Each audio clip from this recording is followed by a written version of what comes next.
Good morning. Welcome to Bars to Bricks Ministries Special Day Edition. Today we are going to be streaming everything about Gary. We will be doing intermittents. I'll be popping on here live with you guys once in a while to just keep everything going. I hope everybody is more blessed than stressed on this Tuesday morning, Taco Tuesday morning. But if you're in the Kincaid area, don't forget Taco Tuesday at Crickets. Amazing food, really good prices. I hope you guys get something out of today as we explore into Gary's case and give you guys the facts. Like I said, there's going to be some periodic times that we will jump in live, but I'm going to be streaming the playlist. If you missed anything on this, or if you want to catch some of these videos individual another time, the playlist is Gary Wayne Sutton on the playlist on my channel. Please, I encourage you to check these videos out, hear the evidence, see the evidence in some cases, and decide for yourself. The man deserves justice. The family of the victims deserve justice. In fact, the victims in this case was Tommy Griffin and Connie Brennan. We need to let us take a moment of silence for the victims in this case.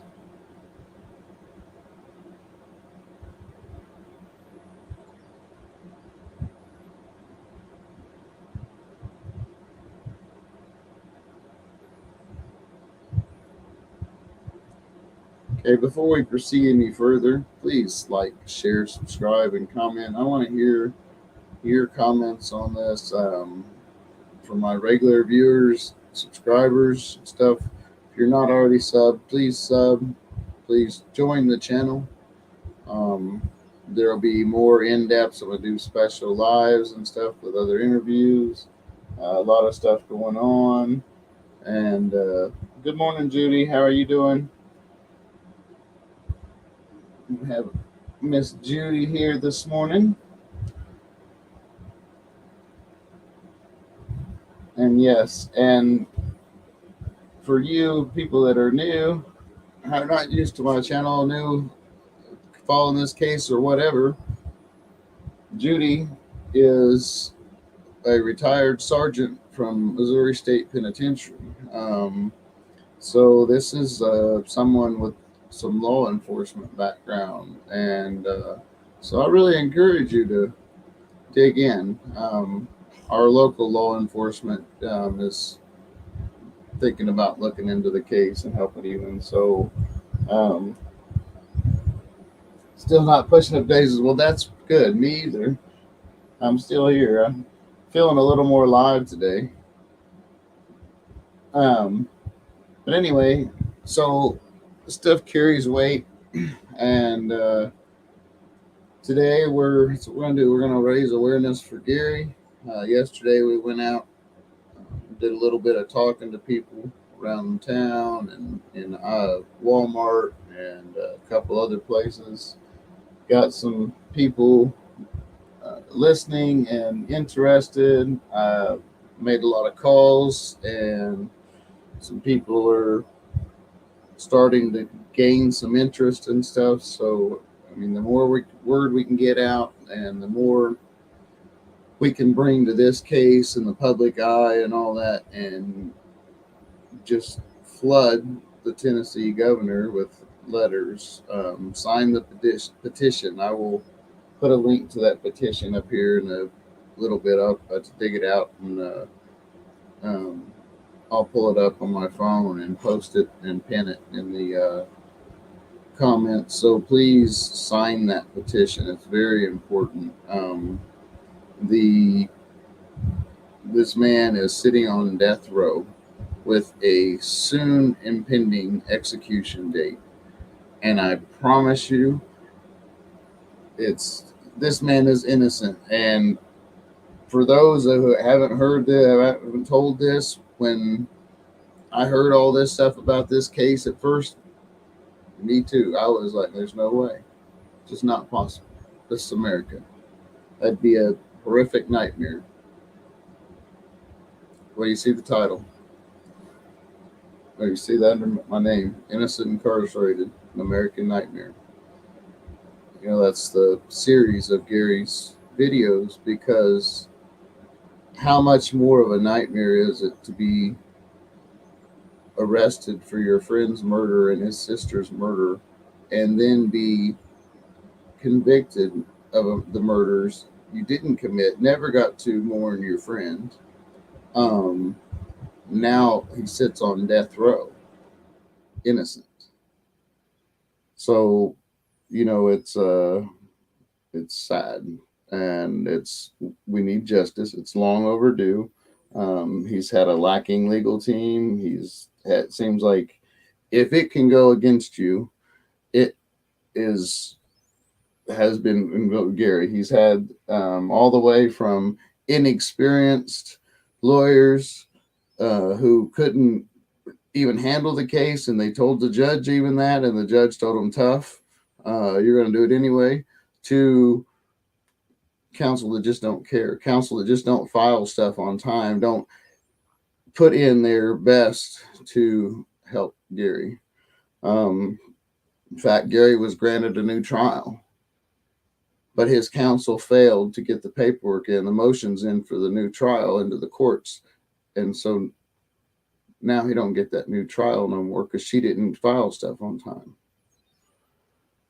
When your life is hanging in the balance and it depends on other people, and I've been incarcerated, and even I had family through the majority of my incarcerations, and even then, it's hard to get your voice out there. It's hard to be heard.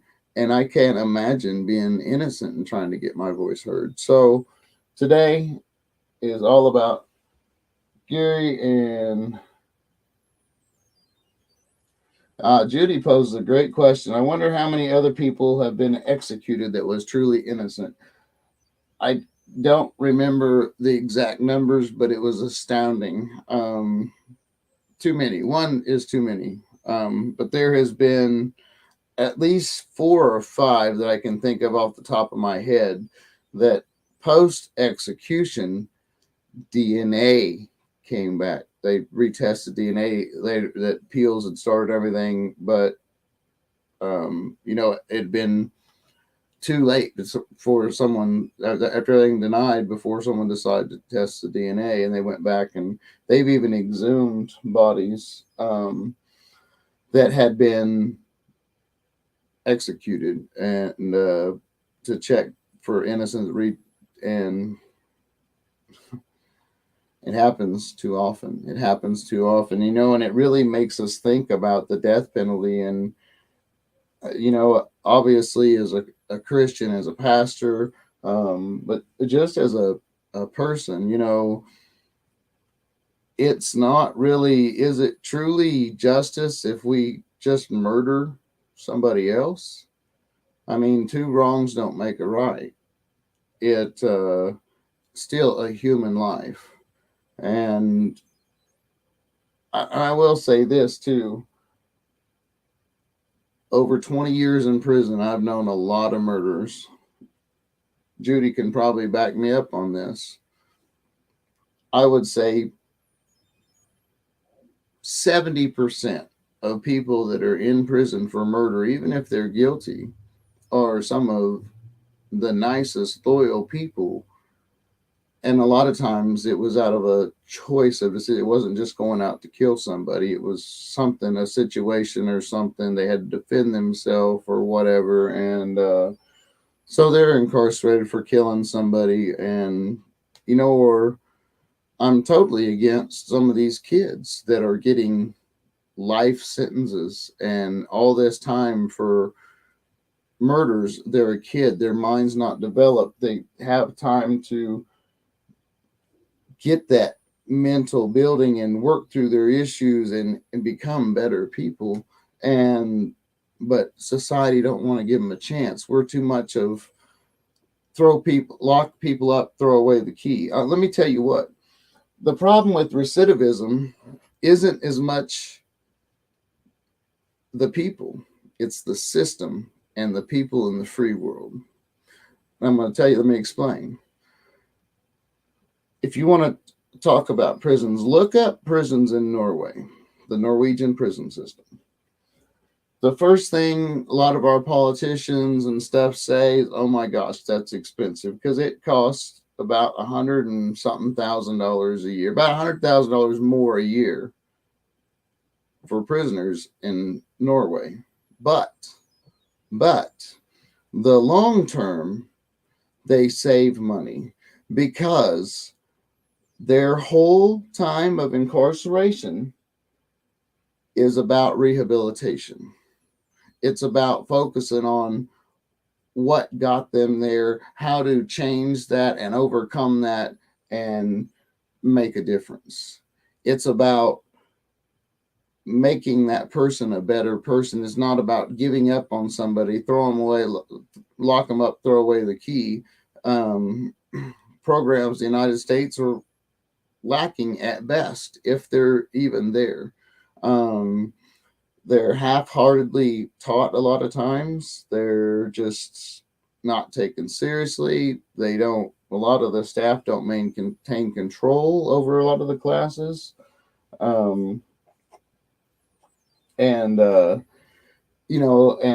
Judy, thank you. Judy signed that petition too. And like I said, I'll get that link up here in a bit. But I lost my train of thought. But anyway, guys, I'm going to start rolling these videos and finish up this first pot of coffee. It's about gone, so it's about time for another one. But today, like I said, I just want to take this day and we're just going to stream anything about Gary all day long. Like I said, I'll pop in live. We may pop in, have some guests on live periodically throughout the day and talk about the case. I'm going to try to see if I can get our sheriff, contact him here in a little bit when the sheriff's office opens. Like he gets there at like 8. I'm going to contact him, see if maybe I can get Vern to come on camera and do an interview about this case and kind of his thoughts from the law enforcement perspective. Our sheriff is a very long-standing law enforcement. He's been in law enforcement over 40 years with KBI, local city police. He was a deputy, a detective investigator for Anderson County Sheriff's Department, and he's been the sheriff for, I think, over 10 years now. Vern's very well respected in the law enforcement community, and so hopefully maybe I'll talk to him and see if he will. I know that's kind of risky with his position, but I don't know. Let's see.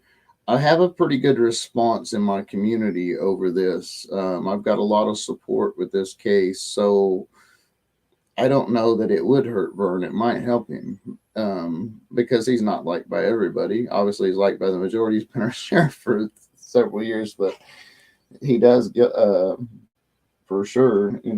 Hold on, let me post what Judy. When I first started working at the prison, I dare someone, well, what you're in here for? And their answer was always, I'm not guilty. And I would always tell them, sure, you're not guilty. I truly believe Garrett is not guilty. And Judy has a very, very good point. And because you hear that a lot. And if I'm not guilty, I'm not guilty. And I've had guys give me some crazy stories about this happened, that happened, and can you help me on my case? Well, they forget that a lot of those facts are in black and white. And even the facts of the case nowhere was close to what they're saying or something, or it's I had a guy, and I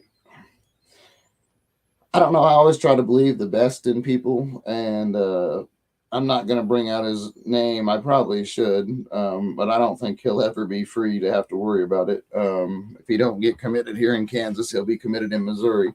Missouri is very strict sex offender law. So is Kansas. So, but uh, if nobody petitions for him to be civilly committed, I will, because this man came to me. I almost believed he was innocent and set up and everything, and because he had a really good story, and it was actually a reverse racism story, and I was like, well, make that could happen, and at that time, I can't lie. At that time, I was somewhat still had my racist bone, and so it really appealed to me. Oh yeah, you know, see how they are, and it just and yeah, she was less than qualified. But so I started. I'm like, yeah, I'll work on your case. He started giving me paperwork. I start getting stuff pulled up from the streets, and stuff, and he failed to mention that it wasn't just the child molestation case in Kansas that he was incarcerated for. He also had a couple cases that he was incarcerated for doing time concurrent with Missouri, um, for two other kids, but they were lying too. And then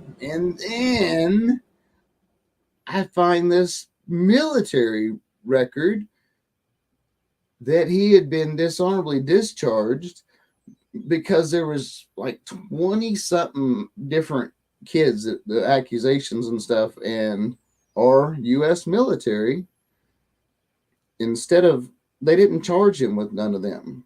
They just discharged him from the military and sent him home. Our military.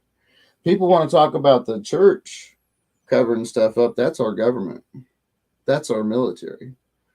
Um, and it's sad because you're talking about innocent kids' lives that's been affected and scarred forever because of some idiot, and the government just discharges him.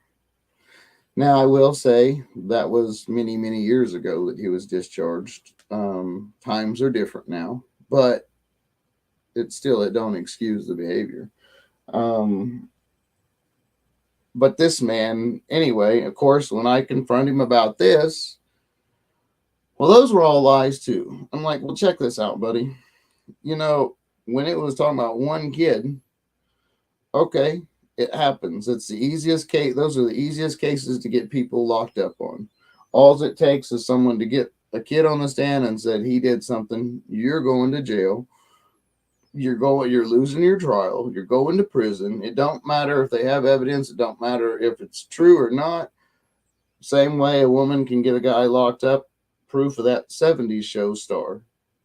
That was over 20 years ago. There's no way there was any evidence or whatever. It was just they're saying something, and but that's enough. So I mean, I know these things happen, and but uh, it just it well, and Judy, I'll tell you, I in a way I believe that there's I've seen guys that have, I can't say that I excuse what they did. Um, but I personally know a person. Me and Eric personally know a guy, and we both have issues with the crime. And but in a way, the guy was a consensual, a teenager, less than half his age, which was absolutely not appropriate at all. He, he really remorseful. He when he got on bond, and he put himself into treatment classes. He put himself into alcohol treatment and stuff, he was so disappointed with himself and upset. And I truly believe, I mean, as it sits, he's got 20 something years. I'm trying to at least get that cut in half for him. But I'll tell you, I'm one of the most overprotective, psycho, whatever you want to call it, when it comes to my kids, grandkids, nieces, nephew, any kids I'm around. Um, I'd trust that man with my kids, and I guarantee you, Eric feel the same way, and everybody knows why Eric went to prison. Um, but then there's those guys that, like the guy I was talking about, who never needs to see the light of day.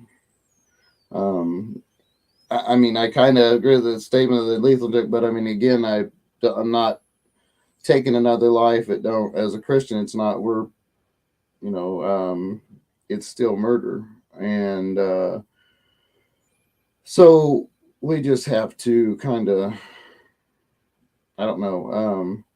But again, part of the issue, JLM, hey, what's up? How you doing this morning? Part of the issue is our system. Like I said, the Norwegian system. I'm talking about that in the system in Norway, and how they, it's 100 something thousand, but their whole time is spent on rehabilitation, and that is what the recidivism rate in Norway is less than 8% for every crime. Norway, it's 10 years is a life sentence, extremely long time. Um, so that proves that prison time does not change people, because they give less time by far. You can murder a bunch of people, and well, I mean, the governor of Kentucky might help, but I mean, he's Tennessee would be even better. He's in Tennessee. It's okay, Judy. It's early. Um, but they constant and the free world is more accepting and more embraces the people coming out and help them be successful. The system is designed for success, whereas the system here is almost designed for failure. And it's really, and I can't speak for other states, I can only assume. Um, and from what I've talked to people that have been in prisons in the other states, it's about the same. But in Kansas, it's your responsibility. If you want to change and make a difference and learn and all that, you have to put in. Sometimes you have to really argue with staff, unit teams, and education people and all that to be able to get something. And so they make it difficult to change, even if you want. The state of New York has started paying for college education again in their prison systems. That irritates a lot of people. Oh, free education, free healthcare. Well, let me check that the healthcare ain't worth a pot of beans. I could go to the witch doctor down the road and get better medical care. And you get what you pay for. You can imagine what free is. And these are bottom of the barrel doctors and nurses. So, but it just I don't know. But I'm gonna get into rolling this playlist. Like I said, if any of you guys want to catch these videos later, please do so. It's on a playlist of Gary Wayne Sutton on my channel, and please share these videos, share this video, share this live. Let's get some awareness. Let's try to raise some money so we can get merchandise and more stuff, and help with some bills, family, myself, because we're putting our all into this. So literally, when we need your guys' help, we need all the help we can get. If you can't donate, we understand that. we're in not in position to donate to help any other causes either. So it's completely understood. Please like, share, subscribe, follow the videos, sign the petition, tell your friends, help bring awareness, and most importantly, pray for us. Pray for Gary, pray for the family, pray for the team. I have an excellent team around me. We've got some good people in this fight. That's so. I mean, I feel confident. If anybody can right this wrong, it's going to be the team that we have right now. And so we got, and all of us are volunteering our time. So, um, it. We need your help. Get the word out, please. Without further ado, I'm going to, as soon as I operate the right computer. And can anybody, Judy or anybody, can you tell me if this stream has been better than the others? Have I been fading in and out or anything, like freezing or anything? I made a bunch of changes in my system and switched computers to which I had hardwired doing my lives off of, and so I'm kind of curious how the quality and everything is. That little speaker's getting annoying.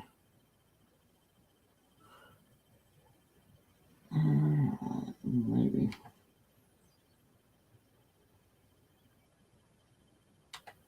There it is. You got to remember, technology and old people isn't always that great.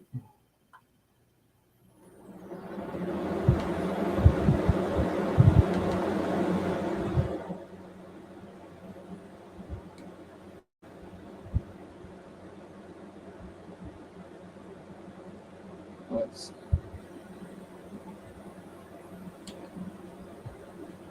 it should replay. No, it's not. Okay. Oh, my usual fight with technology. Excuse me, guys. That's okay.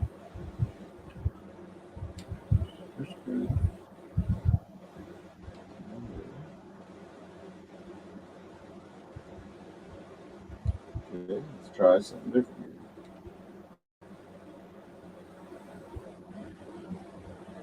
We'll try to bring it up on a different spot. Oh yeah, I see my Wi-Fi signal picking up, but I'm not the signal strength, and I don't understand. We're gonna have to get a hold of Century Think and find out what's going on.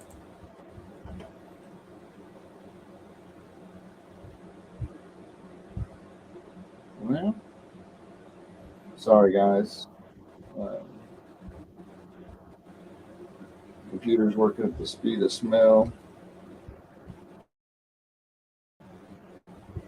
Don't want to do what I want it to do.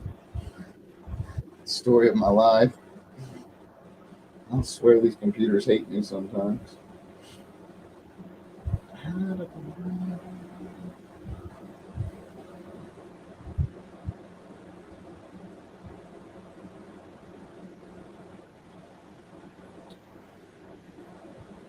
Man, I don't know why. My internet's dragging bad. We'll find out. I'm going to be upset if you don't. It's just how it is. It's okay.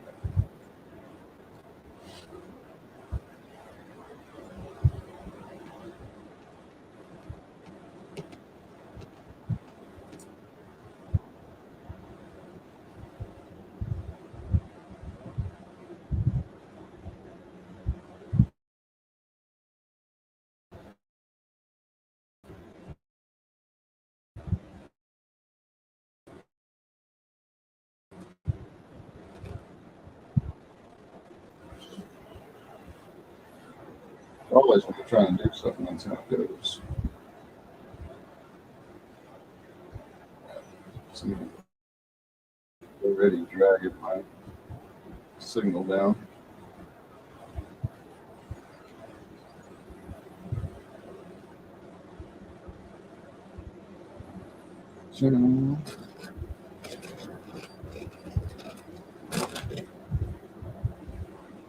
Speakers making crazy noises.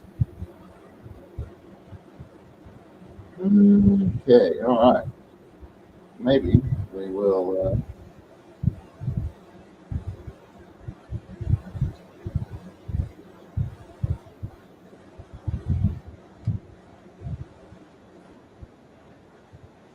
Okay. We don't like that. My signal dropped. Hopefully, I'm not freezing and stuff.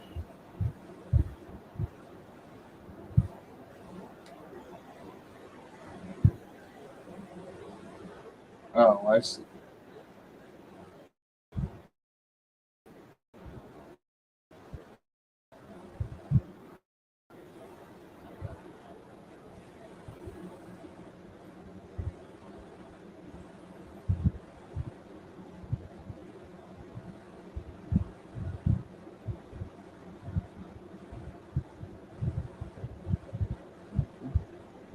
Oh, I guess I can't do that yet. Hold on one second.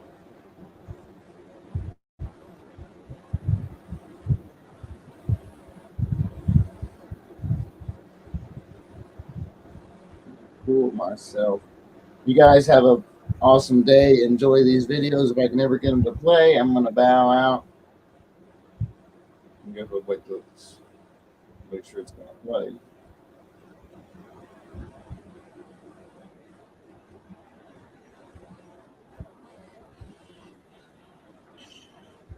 Things would just work right. It'd be so awesome. I don't require much.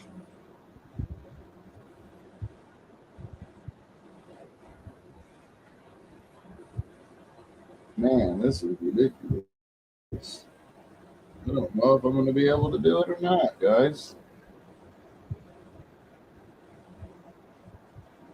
Man, it's lovely when a plan comes together, but it sucks.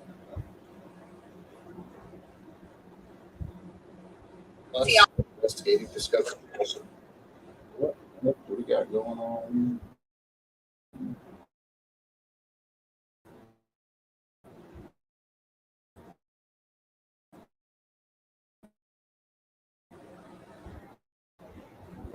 What's going on?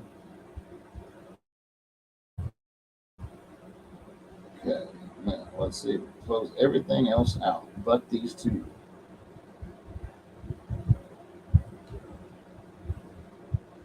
Oh my goodness. Okay, it's started playing. It's slow. I'm gonna pull my stream out of this broadcast, so maybe it will play a little better. You guys stay blessed. I will pop in periodically throughout the day.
We're having a little bit of technical difficulties. Let me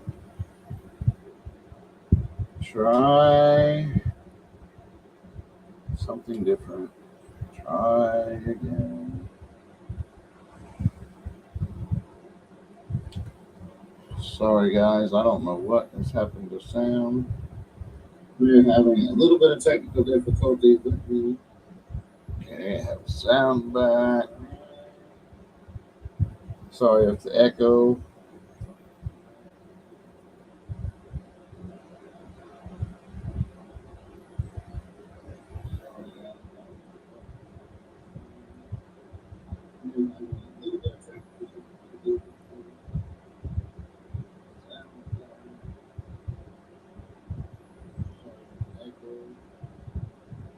And get this sound fixed here, guys. Hmm.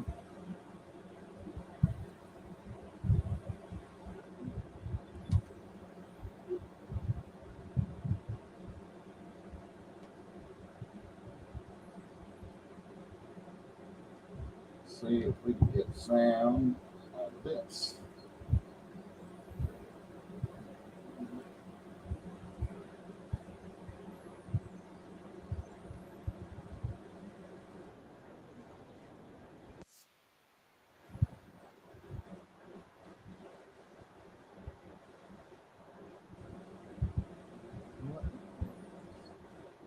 That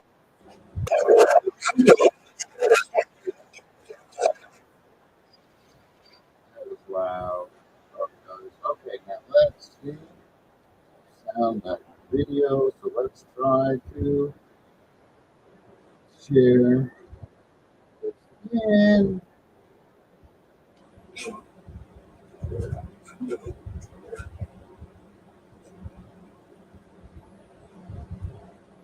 Uh,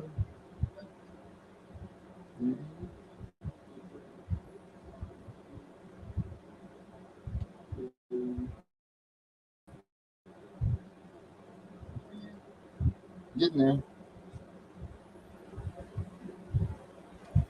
Okay, let's see.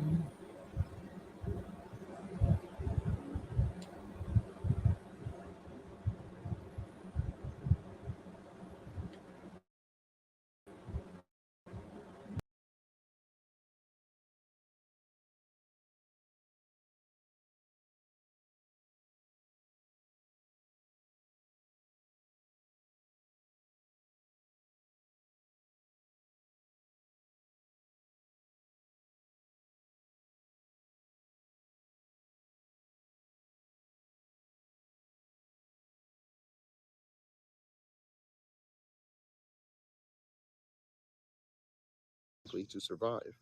Frankel concluded that everything can be taken away from a man, but only one thing, the last of human freedoms, to choose one's attitude in any given set of circumstances, to choose one's way, the way in which a man accepts his fate and all the suffering that it entails, the way in which he takes up his cross. Give him simple, ample opportunity, even in the most difficult circumstances, to add deeper meaning to his life. That's deep. And this was a man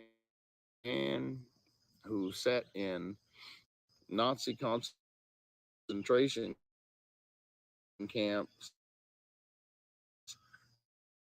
and the death and the death is still remain optimistic and still held that they couldn't change his attitude, how he faced the situation. Despite now notice these parallel cycles and phases in Joseph's life. The favor of others towards Joseph.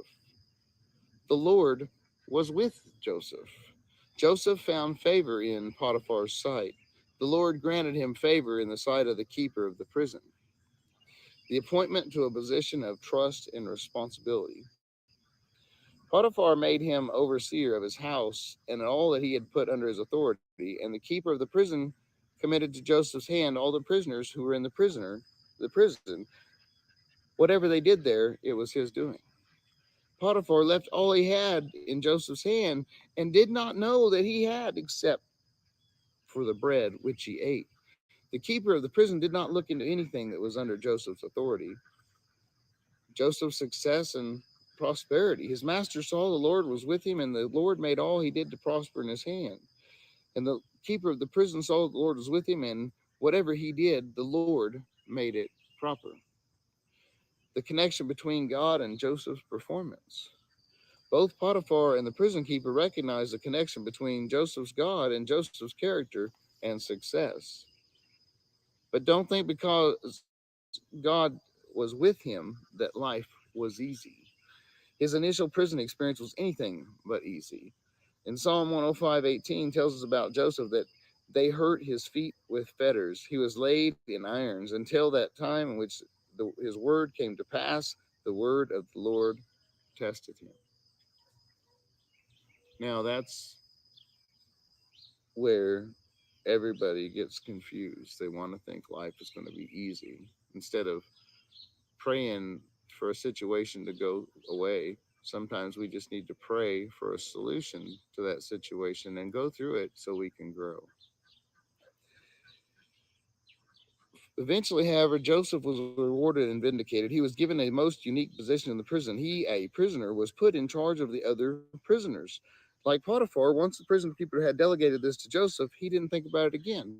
He did not look at anything that was under Joseph's authority. Why? Because the Lord was with him, and whatever he did, the Lord made it prosper.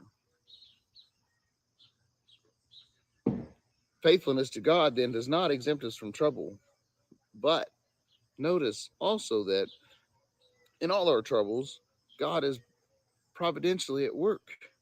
Joseph first experienced God's providential intervention in his life throughout the prison keeper, who recognized in Joseph his honesty, reliability, and his loyalty.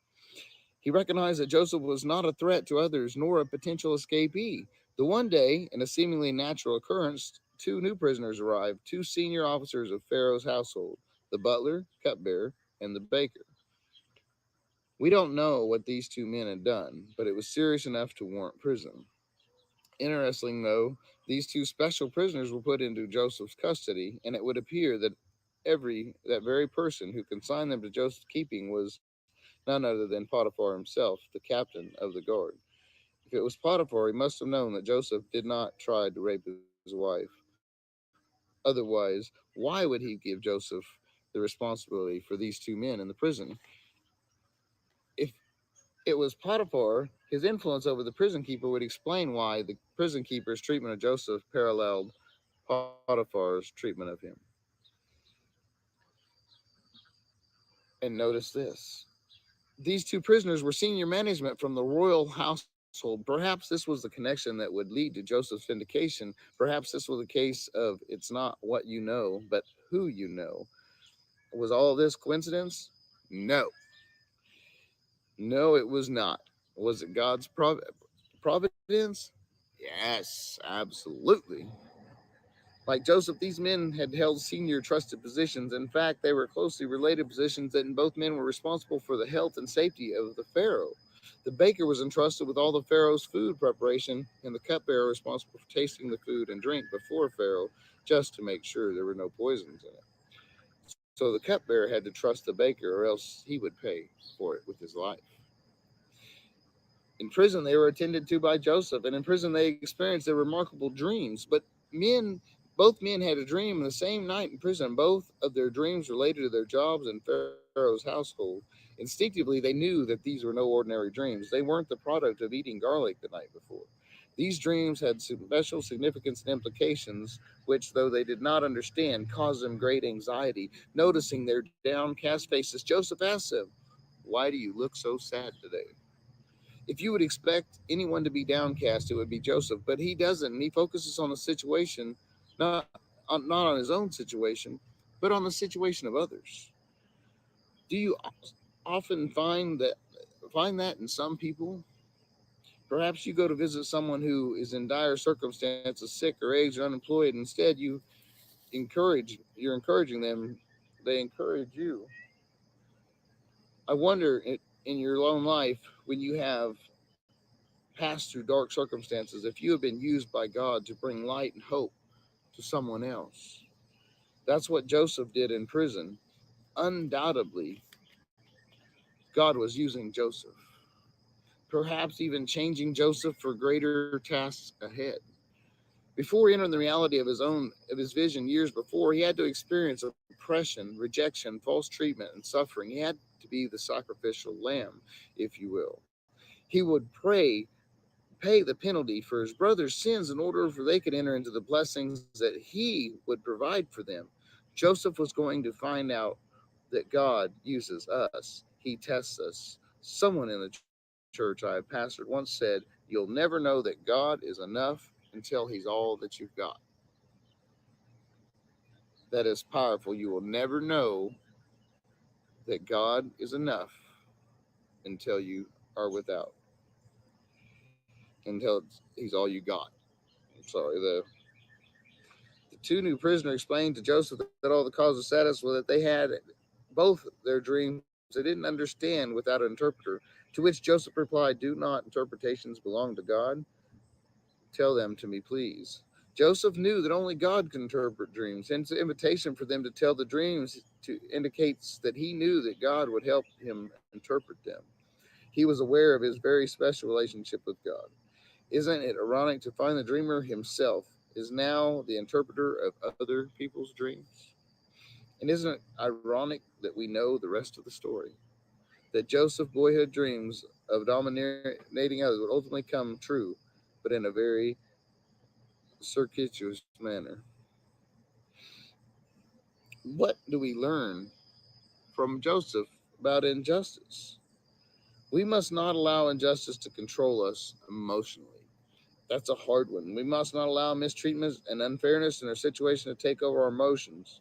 It's easy to allow a root of bitterness to spring up and cause trouble, and by this many become defiled. In Hebrews 12:15. We may not have control over our circumstances, but we can control how we respond to everyday life. We can control our attitude towards them. Remember, Viktor Frankl said that's the one thing that nobody can take away. We must not let the hurt degenerate into unchecked anger. I'm suggesting that such treatment should not make us angry, for often it does, but we must keep a check on our emotions by not letting the sun go down on our wrath, nor give peace to the devil. Ephesians 4:26 and 27, not falling into reproach and the snare of the devil. 1 Timothy 3:7. Anger can so easily degenerate into sinful behavior, for the wrath of man does not produce the righteousness of God, as it tells us in James 1:20. Anger can consume us and become so destructive in our lives, and many of us can tell you from personal accounts, by golly, that is the truth. We must not allow injustice to control us psychologically. Don't let others' treatment of you control your thinking. Otherwise, you can become cynical, scornful, critical of everything and everyone, resentful, bent on revenge. In fact, you can become paralyzed by bitterness and anger. You can be consumed, controlled every day by bitterness and anger. You may recall Corrie ten Boom's own story. She stood strong like Joseph, even when she was put in a Nazi concentration camp for hiding Jews during World War II. Her sister Betsy died there, and Corrie certainly struggled with issues of forgiveness, especially when, after the war was over, she came face to face with one of the prison's most cruel guards. Corrie ten Boom had just spoken to a crowd of people in Germany about forgiveness, and no sooner was the meeting over than this God confronted her. He didn't know that she had been one of the prisoners whom he'd cruelly treated with his leather strap. He told her that he'd been a guard at Ravensbrück, where she had been a prisoner, although he didn't recognize her. But that since he had become a Christian. Then he thrust out his hand asking for her forgiveness. Corrie ten Boom recounts how her blood froze. She knew she had to forgive him, and she knew that since the war, those victims of the Nazi brutality who were able to forgive their enemies were able to also rebuild their lives, but that those who nursed their bitterness remain invalids. Corrie went on to say that when she finally summoned up enough strength to hold out her hand to the guard, that in that moment, as their hands clasped together, she knew that the love of God like never before. We must not allow mistreatment to control us emotionally or or psychologically, and we must not allow injustice to control us spiritually. So many people turn against God when times of uh, negatives, when they encounter injustice, unfairness, mistreatment, false accusations, betrayal. When things don't go well, it's easiest for us to blame God. We never read that Joseph blamed God for his circumstances. In fact, we don't read that he blamed anyone, not even his brothers that abused him, his father, Potiphar, Mrs. Potiphar that lied on him, the butler, the baker, or the prison keeper. When bad things happen, so many Christians stop living like a Christian. I think we're all guilty of that, myself included. When things get tough, sometimes we just forget to rely on God. And it's not that sometimes we blame God, that even we turn our backs on God, forget He's there, and try to handle situations on by ourselves and focus on the problems and not on the solutions, and not going to the Lord in prayer where we should have been in the first place. Bad things happen, so many Christians stop living like a Christian. When things go against them, they stop going to church. They stop reading their Bible, stop praying. If there is ever a time to turn to God and deepen our spiritual lives, is when life deals us a body blow. Joseph seemed to grow in his spiritual life during this experience. Even in prison, he attributed to the ability to interpret dreams to God.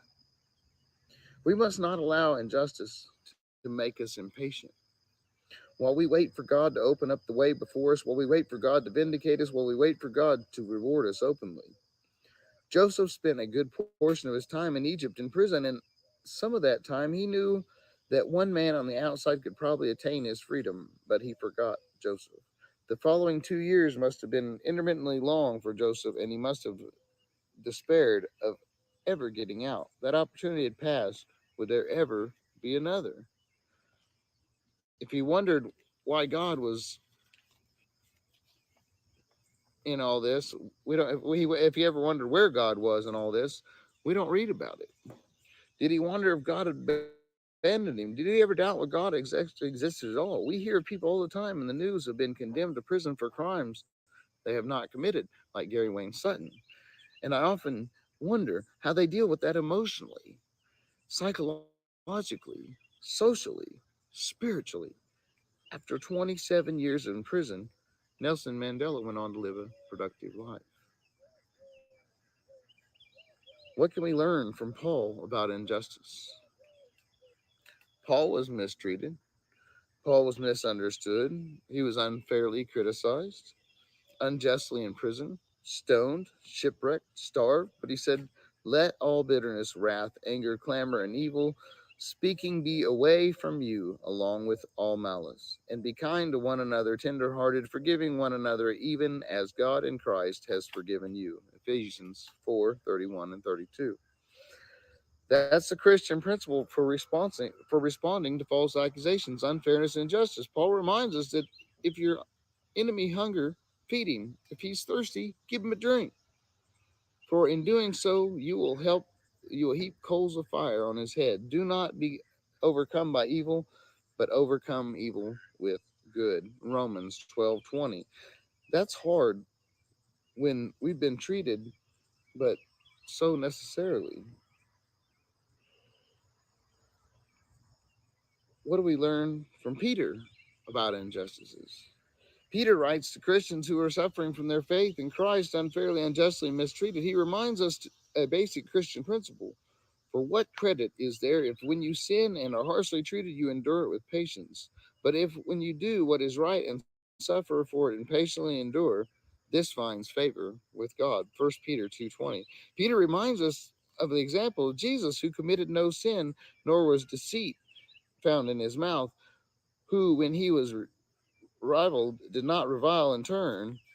When he suffered, he did not threaten, but committed himself to him who judges righteously. 1 Peter 2:23 and 22 and 23. What do we learn from Jesus about injustice? Let's look at the top teacher. Let's look at the dean. Let's look at the man himself, the Lord our God, manifested in the flesh. Let's look at see what Jesus has to say. What can we learn about injustice?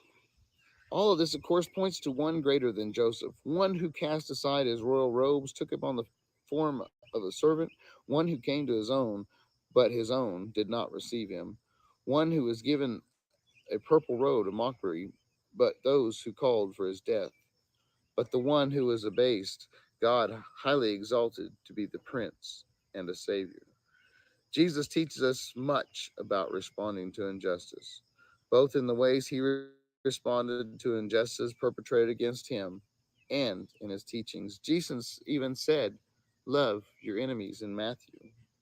Do good to those who hate you. To him who strikes you on the one cheek, offer the other also. And from him who takes away your cloak, do not withhold your tunic either. The response to a Christian to the offenses of life, mistreatment, false accusation, and justice should be entirely different from that of a non Christian. Because we live according to a countercultural lifestyle, our responses are turned on their head so that instead of revenge, we bless; instead of bitterness, we forgive. The overall lesson from this sermon today is when we are justly accused, perhaps even condemned, we must wait for God's deliverance and vindication. I'll talk about a personal story about unjust treatment. I want to talk about a personal story of a man who is right at this very moment, as we speak, sitting on death row in the state of Tennessee for the murder of his friend, and he didn't do it. Not only does he say he didn't do it, there is an insurmountable amount of evidence, and it's more and more is coming that shows this man is innocent. After 31 years on death row and a soon impending execution date, we finally maybe made some breaks and are going to be able to help Gary. This was done because of God, and God provide his provision to someone who was a believer but not yet a Christian. And when I say that, there is a difference. The devil himself is a believer, but he is not a Christian. You can be a believer without following Christ's examples and actually being a Christian. That is more common, unfortunately, than that someone that's actually a Christian. More people are believers than Christians. But this believer, and I don't mean this in a bad way from Carolyn, she's told me herself she's not religious, and of course I had to throw in that pastorally, but Carolyn prayed for help on Gary's case. She pleaded with God. She asked for favor for her. She asked for favor for Gary. She asked for favor for the family. We got in contact with each other. I'm working on the case. We have a good PI working on the case. God put us in these positions. The family don't have money. So the ministries, we're volunteering our time for all this. Um, it's a matter of injustice. The Lord has blessed me with so many talents. The Lord has blessed me with so many abilities to help people in various ways, and one of them is legal. I was a really gonna want to toot my own horn and sound boastful or whatever, the like I got a big head, but I was one of the best jailhouse lawyers in the Kansas penitentiary.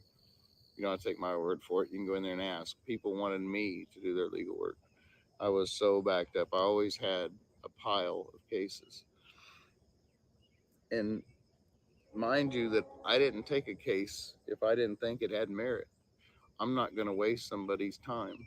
And I also wasn't one of these jailhouse lawyers that got rich off of it. If somebody could afford to pay me something, great. Pay me what you think, or throw me some coffee or something.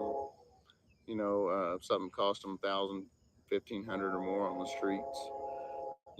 Even on the streets, I did some work that was about $5,000 worth of work for $400 because I was trying to help some people out, and I wouldn't have charged that if I didn't need it. Um, Sometimes even when we need it, we don't charge it because we just feel that pull from God, and we feel it in our hearts. Like in this case with Gary Wayne Sutton, told the family, "I'll do it. You don't have to pay me. I'll help. I'll get the word out. I'll help on the case." And then I look at the evidence, and I'm in it. I'm in it all the way. I am in this till the day that this is over. And by golly, in I pray this in Jesus' name. I speak this in the name of Christ. The end of this is going to be me shaking Gary's hand as he walks out of this prison because we got him exonerated, because this man is innocent, because we have God on our side. The Lord is going to show his favor because we have been faithful to him.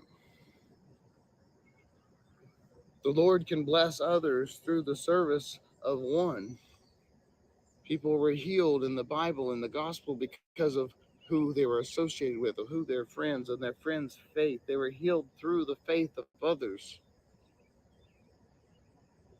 Jesus can help Gary, and I feel it right here. It's going to be a long battle for us, but I've uncovered some evidence, some very critical evidence that hasn't been noticed in 31 years. That's going to turn this case on its face. That's going to hopefully get Gary the justice that he deserves. Get Gary's family the justice that they deserve. Get the victims' families the justice that they deserve. Nobody wants an innocent person to go to prison for anything. They sure don't want an innocent person dying. You wouldn't think. But in the case of Gary Wayne Sutton, it really makes you wonder how many people just can sleep at night, how they can sleep at night as they lie, make up evidence and everything to Gary Wayne Sutton. Well, guess what? This poor old boy from Kansas put his little bit of law expertise, got digging in the files. We have something now. I turned all their evidence upside down. Every single bit of it is going to be out. So what are they going to do then? They said that they wouldn't separate out between Gary because they would have to let Gary free. So now if we're granted a new trial, well, golly gee, set Gary free. You know, the Lord works sometimes in ways that makes us really just sit back and go, bro, what are you doing? Because as we sit here and go through all these things, and a lot of times, like I said in the sermon, people turn against God in these situations. I did. When was facing over 60 years in prison, yeah, I didn't have some good things to say about God. And in fact, I told a guy that in jail that come up and told me that I was already mad at God. Excuse me. And this man comes up and he says, and I don't know him. I mean, I do, but I don't. I know his nephew really well, but I don't know him. He came up and he's like, hey, Kev, God said to tell you, you're welcome. He loves you. He put you here in jail to save your life. I called that man every disrespectful, degrading name I could think of at the moment, and probably a few I'd made up, and some from olden times. Um, and I really regret that now. I wish I could run into Mr. Hubbard again because I want to apologize for that because he was right. He was right. God allowed me to go to prison and go through the stuff I went through to change my life, to save my life. And that's why I'm here today talking to y'all. And that's why here soon, you're all going to be talking to Gary in person. Gary is going to be sitting here at a sermon. When we have a sermon about Gary, it's going to be a celebration of his release. That sermon's going to happen. I speak it in the name of the Lord. Now, I'm telling you, some people might think I'm crazy, but you know what? This has occurred to me when I was in prison, sitting there on a 21-year prison sentence. I'm about, see, that would have been 2008. So I'm, what, 4 years in? I go to the Kairos deal. We're sitting there having lunch. The volunteer sits down. Eric can tell you about this one. Eric, the volunteer sits down. Al, he's amazing, amazing guy. Al Green, awesome volunteer, awesome guy. I love him to death. But anyway, when I first met him, he sits down and we're sitting at the table, we're eating, we're talking, we're discussing prison, why I'm there, what's going on, my faith, this and that. He says, you know, God told me just now that you're not going to do all that. You're going to do about half of that time. Oh man, I was like, well, that's awesome. At that time, I didn't have that faith. At that time, my faith was lacking. I was backsliding. I was still doing stuff I wasn't supposed to be doing. I was still not living a godly life and a Christian lifestyle. And albeit, don't think that because you're a Christian or because someone's a Christian that they're going to be perfect, because that's far from it. We are human, we're fallible. Only God is unfallible. Only Jesus Christ was the perfect human. None of us will ever be perfect, but we can damn sure try. And you know, the Lord will help us. We don't have to change our life to come to the Lord. We come to the Lord and He's going to convict us, and then He's going to help us to change our lives to conform to what He wants us to do. I'm living proof. When I was going through seminary, I had got my bachelor's in Christian counseling. Um, I was told that I couldn't be a counselor because of my criminal history. So, which would end up being a lie. But I was going to drop out of school over that discouragement, over that injustice. But Eric wanted me to change my major. He's like, go to the pastoral ministry. I'm not a pastor. He said, you're going to be whatever God wants you to be. And I said, I'm not a pastor. And so, well, God, I'm going to be whatever God wants me to be. Here I am. Everybody, please help with the fight to free Gary. Like I said, the ministries where I'm donating my time to help. I'm going to donate my time.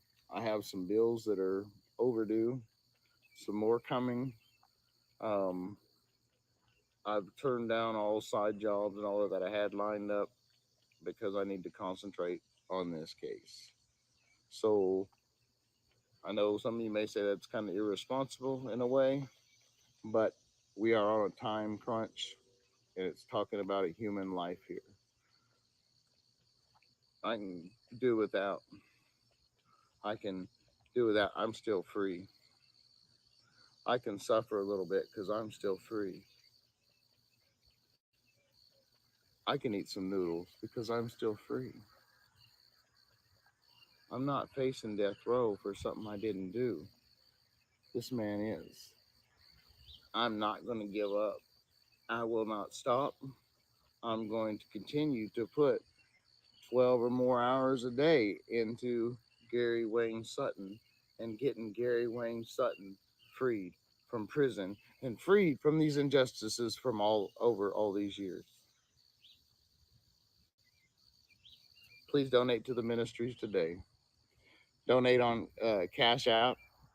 The hashtag is $ Kev Lab 74 KEVLAB 74, or you can donate to us on PayPal, and that is at LABELLEKEVIN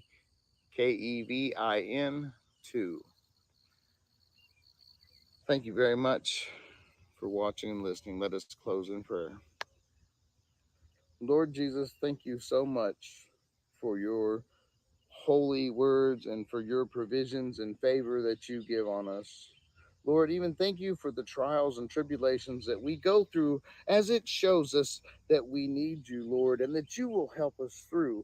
And these things only make us stronger and better people. Lord Jesus, I praise your holy name, and I ask for prayers for Gary and his family. I ask for prayers of all of the not guilty, for Kevin in Missouri, who's innocent, who sits incarcerated, for Anthony Sanchez, who is about to be executed in September and is innocent, for these people that we don't know about, for the people that we might help in the future, Lord Jesus. Please, please continue to grant your favor upon me in the things that I do so I can help more people. Lord Jesus, thank you for the abilities of practicing law and the other talents that you have given me to be able to glorify your name and to help other people. In your holy name, we all pray and we say, Amen, amen, amen. You guys have a blessed day. In the words of Gandhi, be the change that you want to see in the world. Us here at Bars to Bricks Ministries, we are being that positive change that we want to see in the world. I've been the Rev. Dr. Kev. Y'all have a blessed day. Goodbye. Meanwhile, James Sutton, an expert on the odds, says he'll give you 20-1 that there are still other innocent men in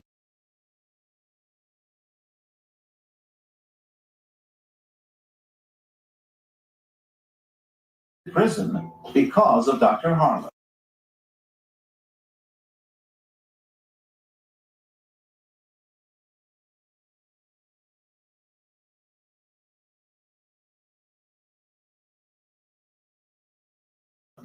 And he says, there, but for the grace of God, go I. But you were innocent. Yeah, well, even though I was innocent, if I hadn't had good representation, it wouldn't have mattered, innocent or guilty. I'd been sent in the penitentiary. I look at it different now than I did before, because I know it can happen. It can happen to anyone. It happened to me.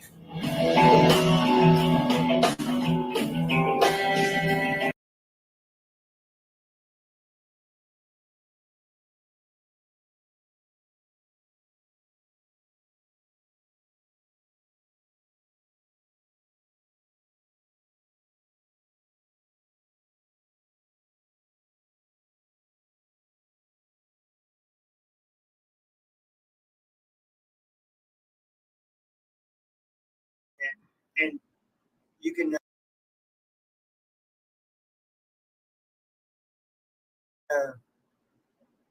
tell this story as well as many others. Man, she's had people on that has brought tears to my eyes. Well, and just let guys know, with this case, it's kind of taken the ministries on a, I don't know if it's a different direction or another an added direction, but after I get done with this case, there's more out there that's innocent, and I'm going to see what I can do and try to make this a thing. And because when you're on the inside, it's hard to get your voice out there. It's hard to get someone to look at your legal stuff. Definitely is hard. Yeah, and I couldn't imagine being in prison and being innocent even for 6 months in the county jail, nevertheless be on death row. And well, I'll go join Adam's channel, everybody. Yeah. If nobody's checked out his channel yet, go check him out, man. And Mark he's got a video that he's uploading right now about addiction, and I think it's going to be an awesome video. I think it's a video that needs to be put out. Absolutely. I'm not in a position to talk about addiction because I've really never been addicted, but so they wouldn't believe what I said. But somebody who's been down that road, Adams. Oh, Jamie, I know that's exactly what I was thinking watching that 2020 report. It's like when they said, should they be put to death? No. Why not? They didn't do it. How in the hell do you sleep? No, I mean, it just, I don't know.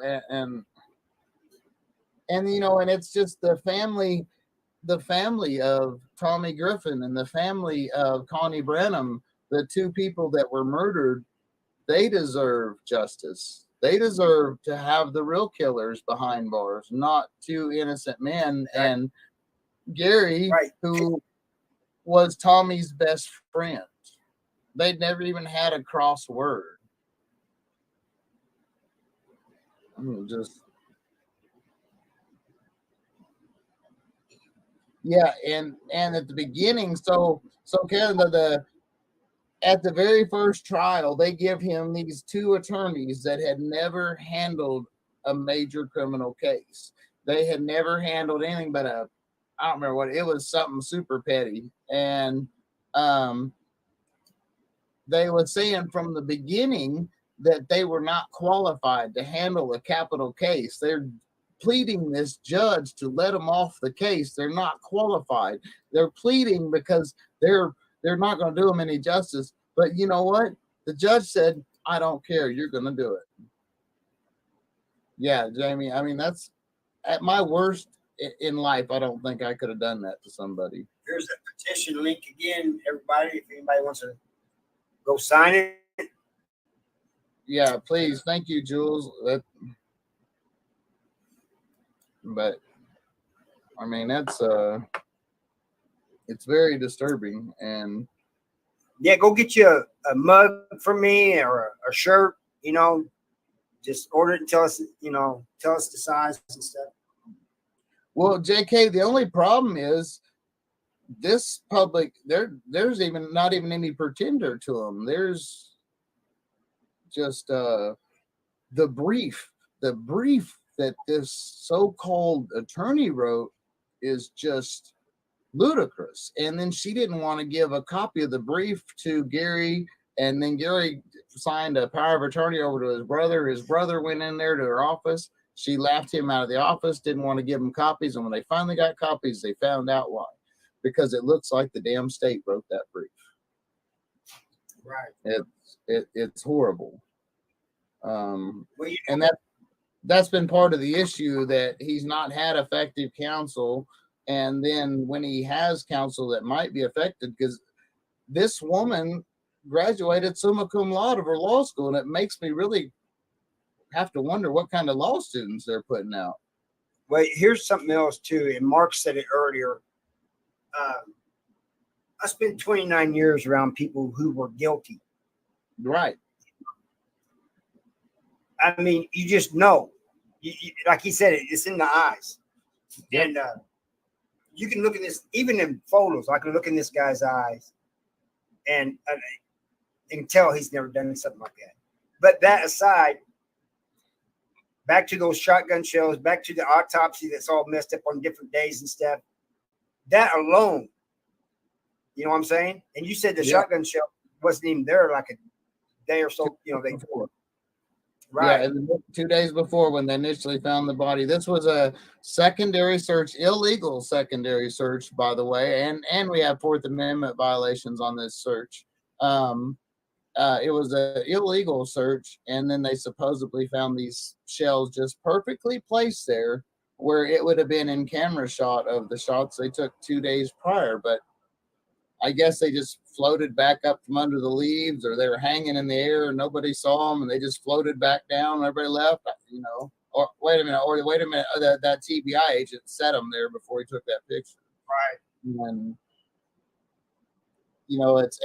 and that's it too. And when she's talking about she hung up on Gary and didn't talk to him 12 years, she's talking about his attorney. his attorney said she wasn't going to talk to him and didn't for 12 years. Hey, go ahead and talk to these people a few minutes. I'm going to get some coffee. All right. The blood has not been, and it's just, oh yeah, Joel, I've got quite a bit on my channel. There's, like I said, there's a playlist, Gary Wayne Sutton, and I've got several videos on there, and it's just, I'm looking at these case files and the court transcripts and the evidence or actually the lack thereof, the whole Friday timeline is not only all they have, but they have all these fabricated witness testimonies. And people say that again, but when you look at these witness testimonies, I can point out and show you where they're saying it's just, you're like, oh yeah, this is scripted. This was not just somebody saying this. This was scripted, and the stories are changed. Somehow they mixed up a short bed pickup truck with a Bronco or a Blazer. And it had a topper at first, but then it didn't have a topper because she knew it was a truck because she could see the back of their heads, and it just. Adam says he signed the petition. Where'd you chip in the $3 to? Just curious. Oh, he chipped in $3 too. I didn't even see that part. Yeah, I'm just curious to where, because be careful on some of that, because some of that goes probably to where the current legal team, which. Appreciate you, Adam, man. Yeah, thank you very much. Hey, Adam's over in another country, man. He's in Australia. Yeah. And he's helping, and he's in a bad way. He's got bad health and everything, and he's pulling through like a trooper, and dude's just amazing. Carolyn, where does that go when they donate on change.org?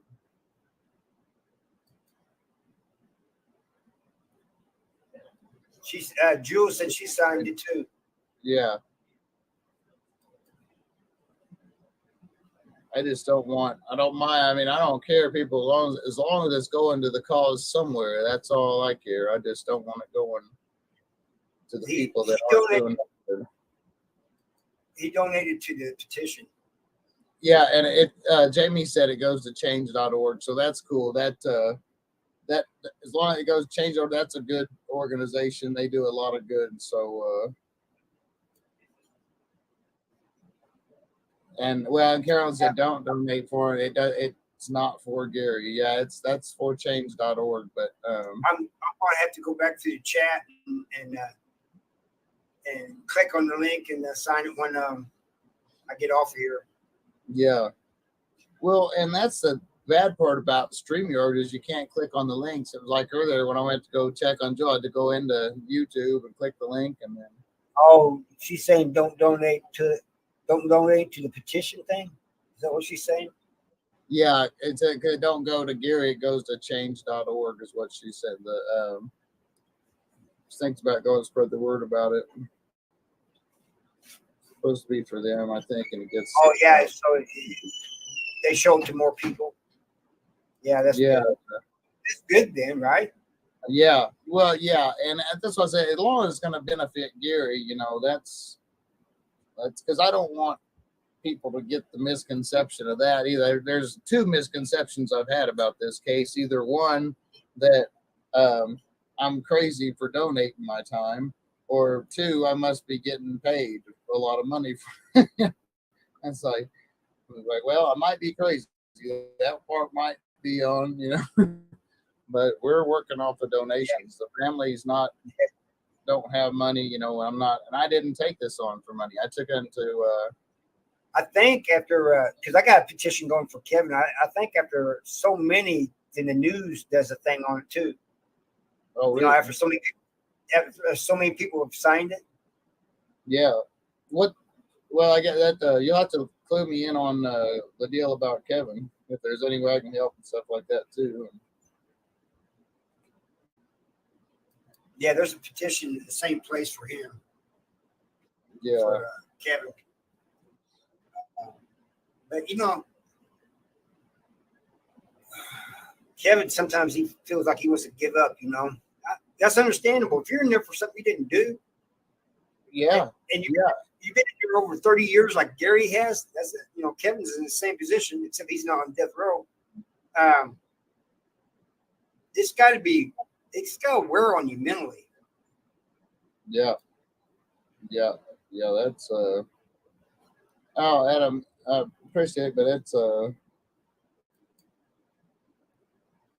yeah. What is Kevin's story? That's while we're talking. Let's Oh, okay. Here's Kevin's story.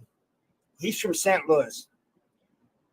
He was riding around with a bunch of friends, and he didn't call them friends. He just said he was riding around with a bunch of people, and they stopped, and one of his friends comes up and wants to get in the car.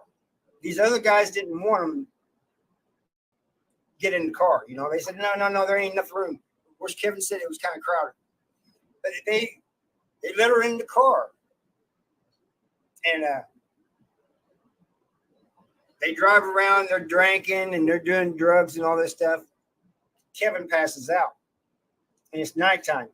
When he comes to, everybody else is in the car.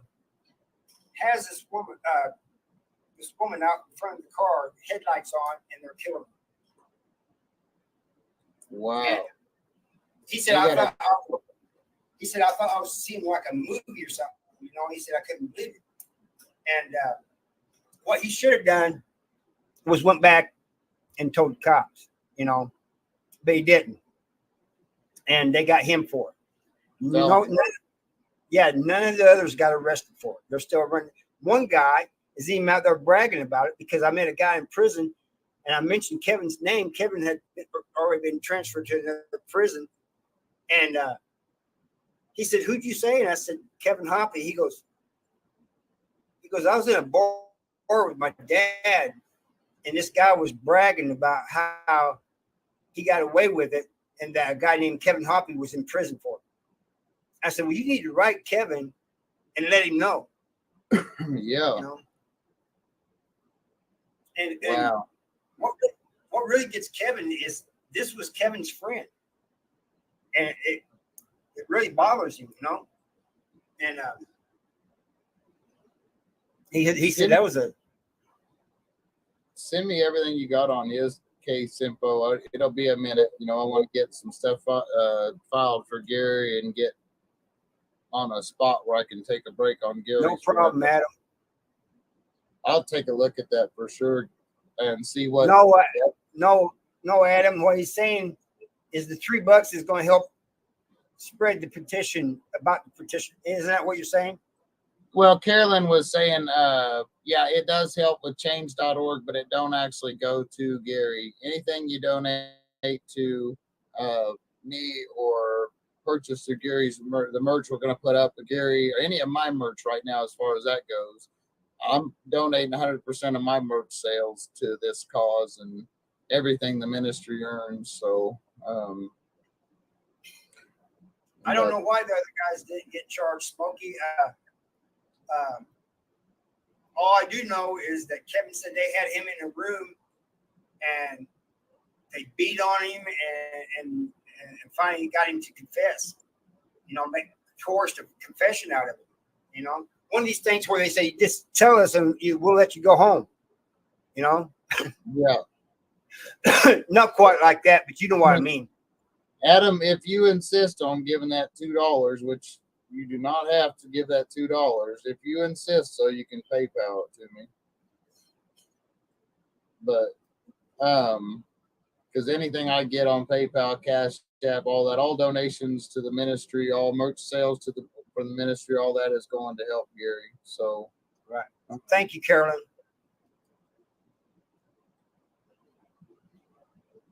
He wants to give $2. He wants to give $2 to Gary. And that's what I said. If he wants to get $2, he can just PayPal it to me, and that.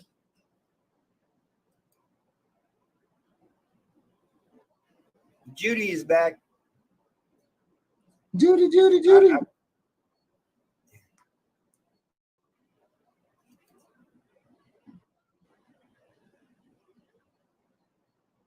All right, Carolyn.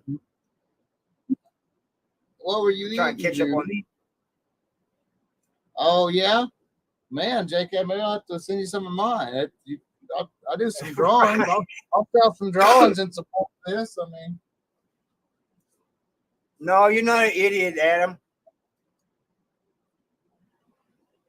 I have Anyway, guys. some convict art. I'd say, well, that one's not for sale, but that's my niece I'm starting on. That's that picture. That's Eric's daughter. Inga, but whoop. But yeah, that I do a little bit of drawing.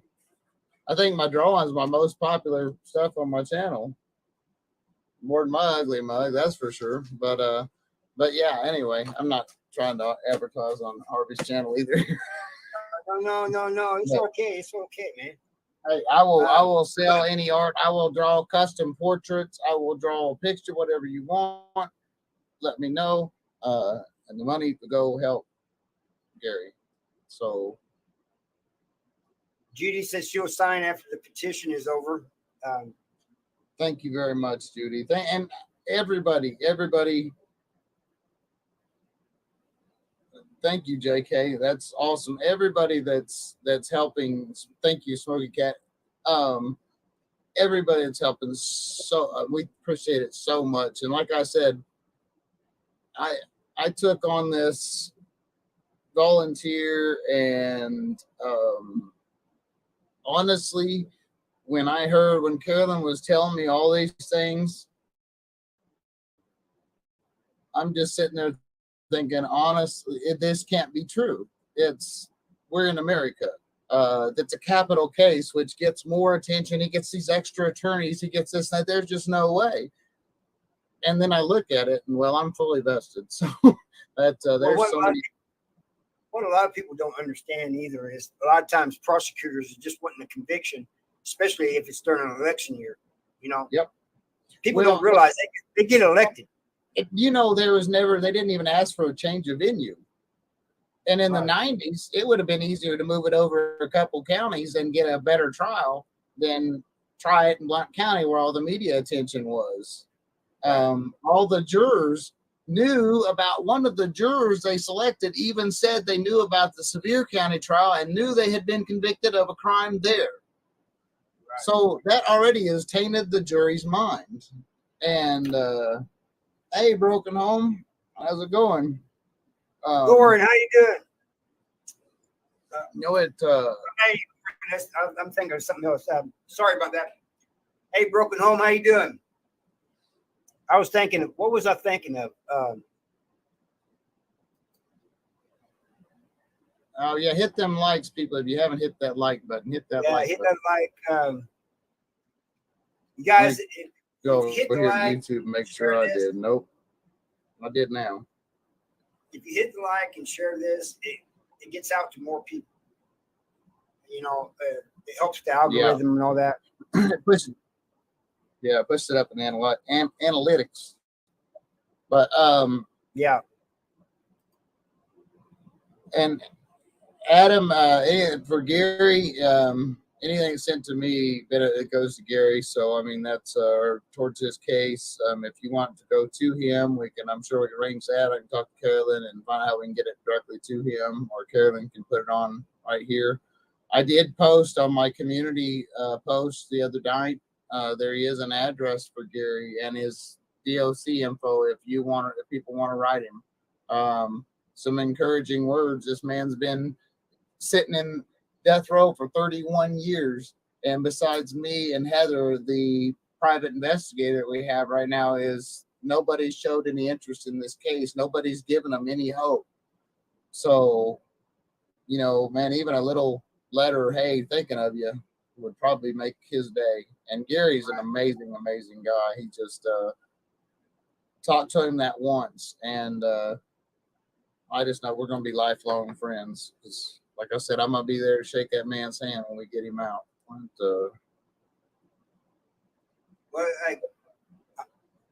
going to be getting off here in a little bit. Is there anything? Yeah. Last things you want to say or anything about this case? I just want to say, Jamie, go to my community post. I have his address and stuff posted. I'll go back and see if I can reshare that, bring it up fresh. But I just posted a couple days ago. And I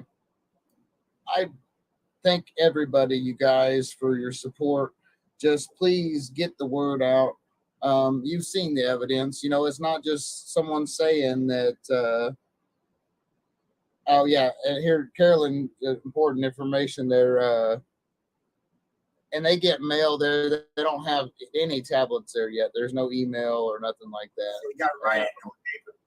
Yeah, and Carolyn said if you write, make sure it's on notebook paper, blue or black ink, and send in a white envelope. Yeah, no extra art or nothing on the envelope because make sure there's no Coke, no spills from soda or something on there. They'll reject it. But yeah, they don't have the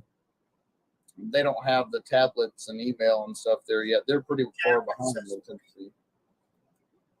But just like I said, if anybody can donate to the ministry, that'll help out Gary. Of any merch you guys buy, it'll help out Gary.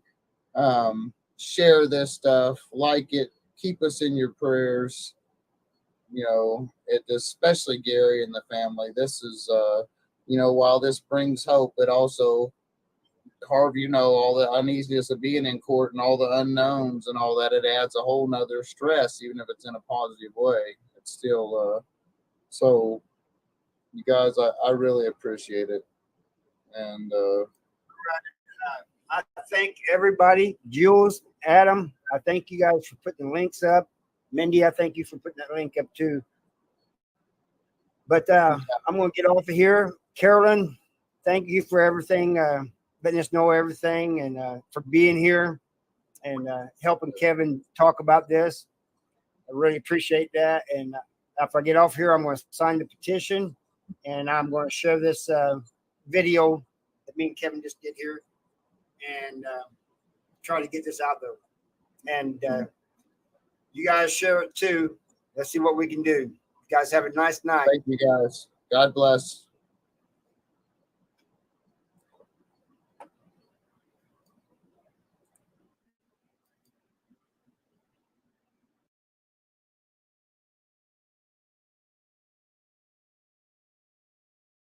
Two days later, this corrupt cop goes out to do a secondary search. Upon this secondary search, supposedly these magic bullets, shell casings popped up. I guess they were hiding in the ground and just rose up or something. I don't know, hiding in the trees and dropped down, because 2 days prior, when they found the body, took the pictures of that exact same area. There were no shotgun shells, but magically 2 days later, there was 2 shotgun shells that would have been approximately 6 to 12 inches from where the body was found and were not in that picture from that day. So now let's look at the picture of the shotgun shells that they found. Let's see if I can blow this up a little bit. So you see, here's the shotgun. So as you see, here's 11:30 p.m. on Friday, February 21st. There between 8 a.m. on Saturday, the 22nd. They're saying there were shots heard. He's alive at 11:30. There were shots heard here, and this is while they're saying he was killed. And so there's a problem with that. Here's where they found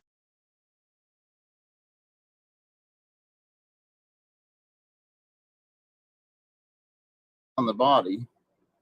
Now here, look at this. Rigor mortis, ambulance report, and pictures. No rigor mortis reported at the autopsy. Again, that is significant pieces of evidence.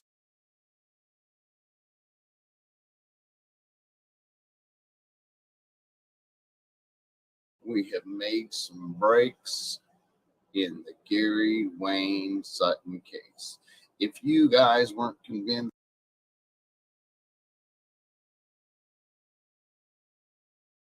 this man is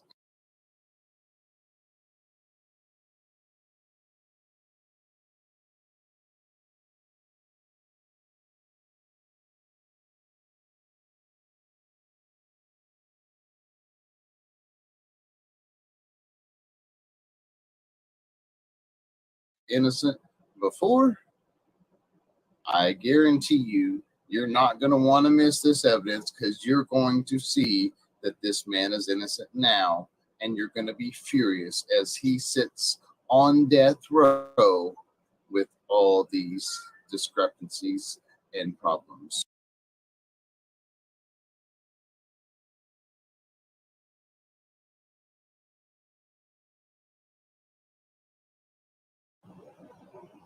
Hello, and welcome to a special edition of Bars to Bricks Ministries. I am your favorite felon, the Rev. Dr. Kev, and right now I'm feeling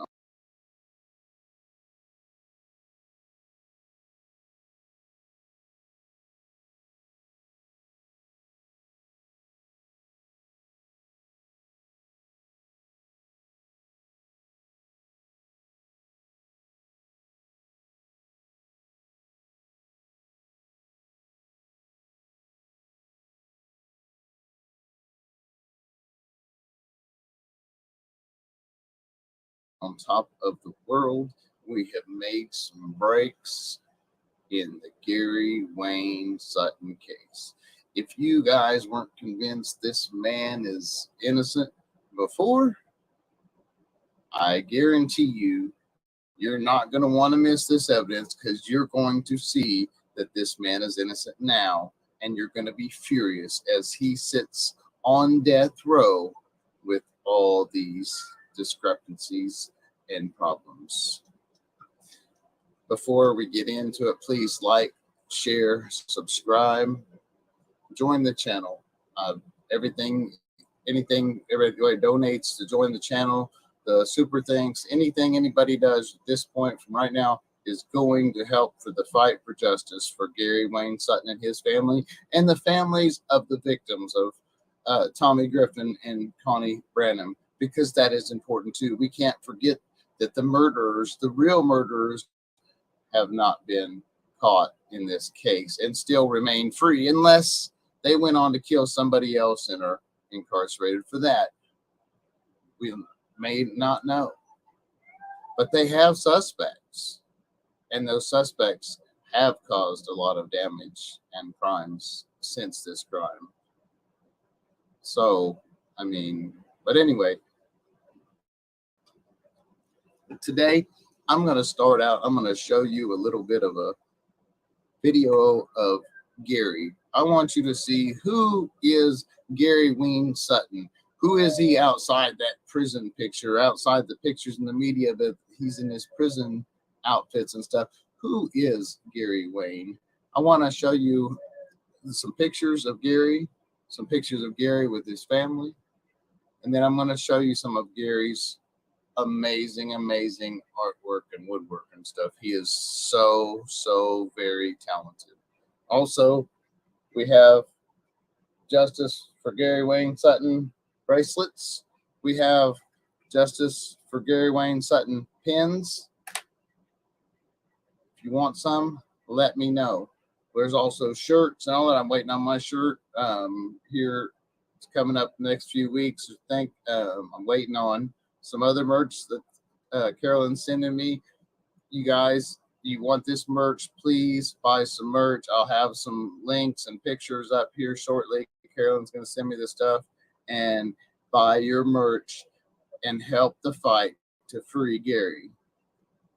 We have found just so much. I've uncovered in a week evidence that hasn't been found in 31 years. Evidence that's groundbreaking, that's like they're going to have no choice.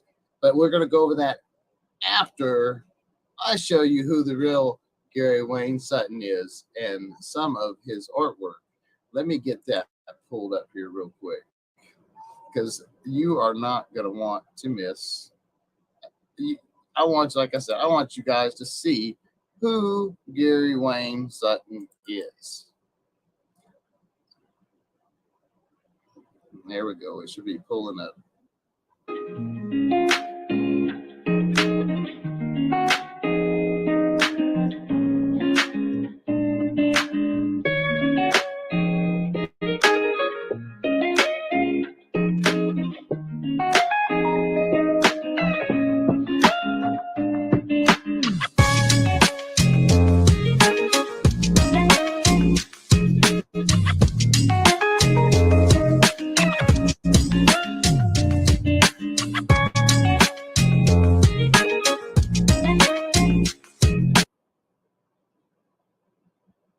Now, does that look like the face of a killer?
Look at that guitar. Look how beautiful that thing is. That's Gary. That's the real Gary Wayne Sutton. Now, I want to give me one sec here while I pull up some files, because there's some important files here that I want you guys to see. Some very leading stuff, and then we have the major discovery. Let me find one more file.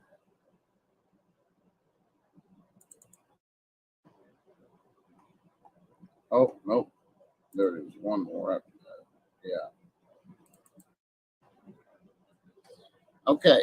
Now, let me start off with the initial investigation, the timeline, and all that. I'm going to, let me see if I can bring this up. Easier to read, so I can read it before I bring it up on the screen for you. So now I'm going to share with you guys, this is out of the evidence from the trial. This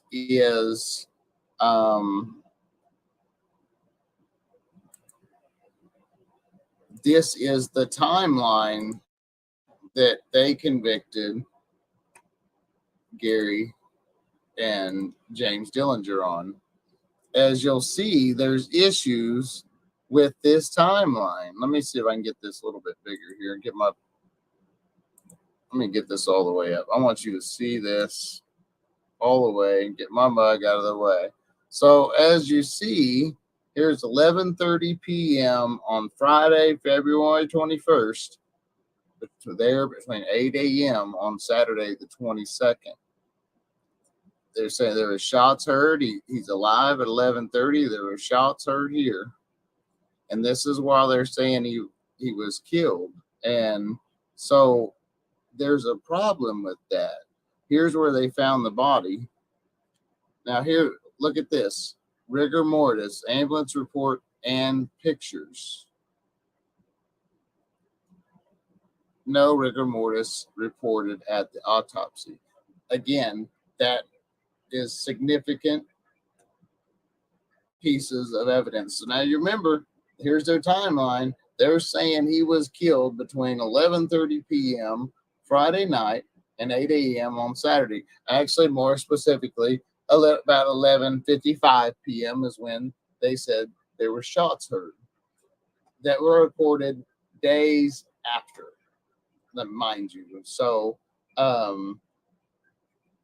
that one is just number one. Okay, now here is the kicker. I mean, here is the creme de la creme here is where they're going to have problems to explain why this has been allowed for 30 years.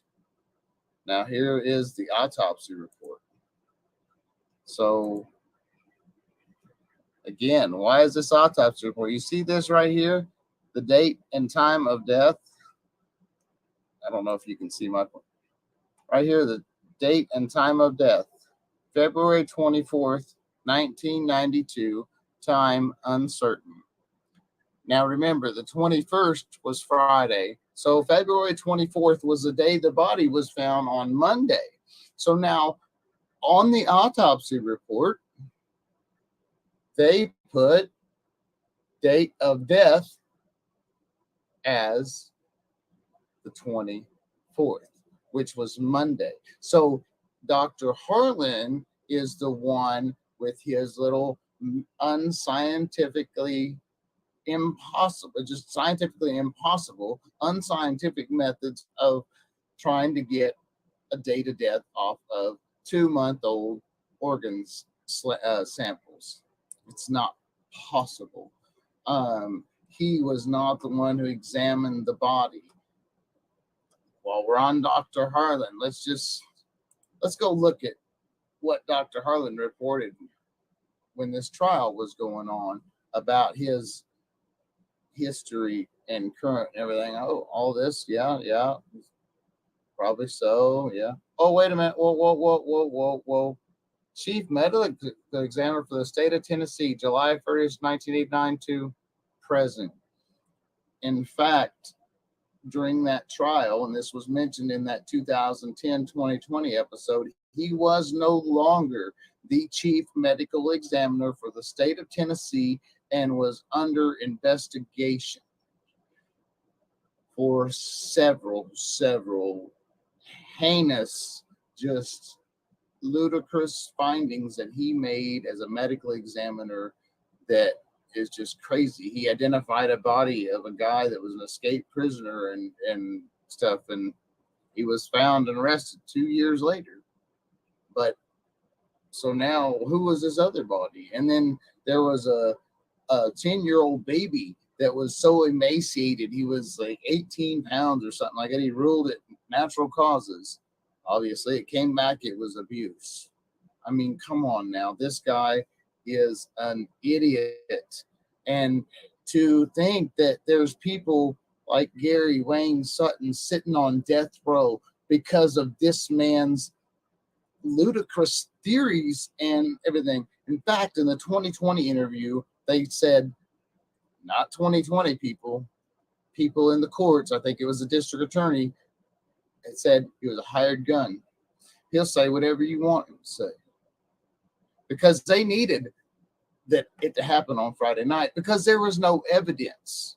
There's a bunch of just circumstantial stuff, and it's a bunch of witness statements. You can tell when you go through the evidence and go through the statements that these witnesses are being coerced. These witnesses are being coached. They're being threatened, whatever, to say whatever the cops want them to say. And I know people say that all the time, but I'm telling you, people, I'm reading it here and I'm one of the biggest of I'll dig into something and find the negative.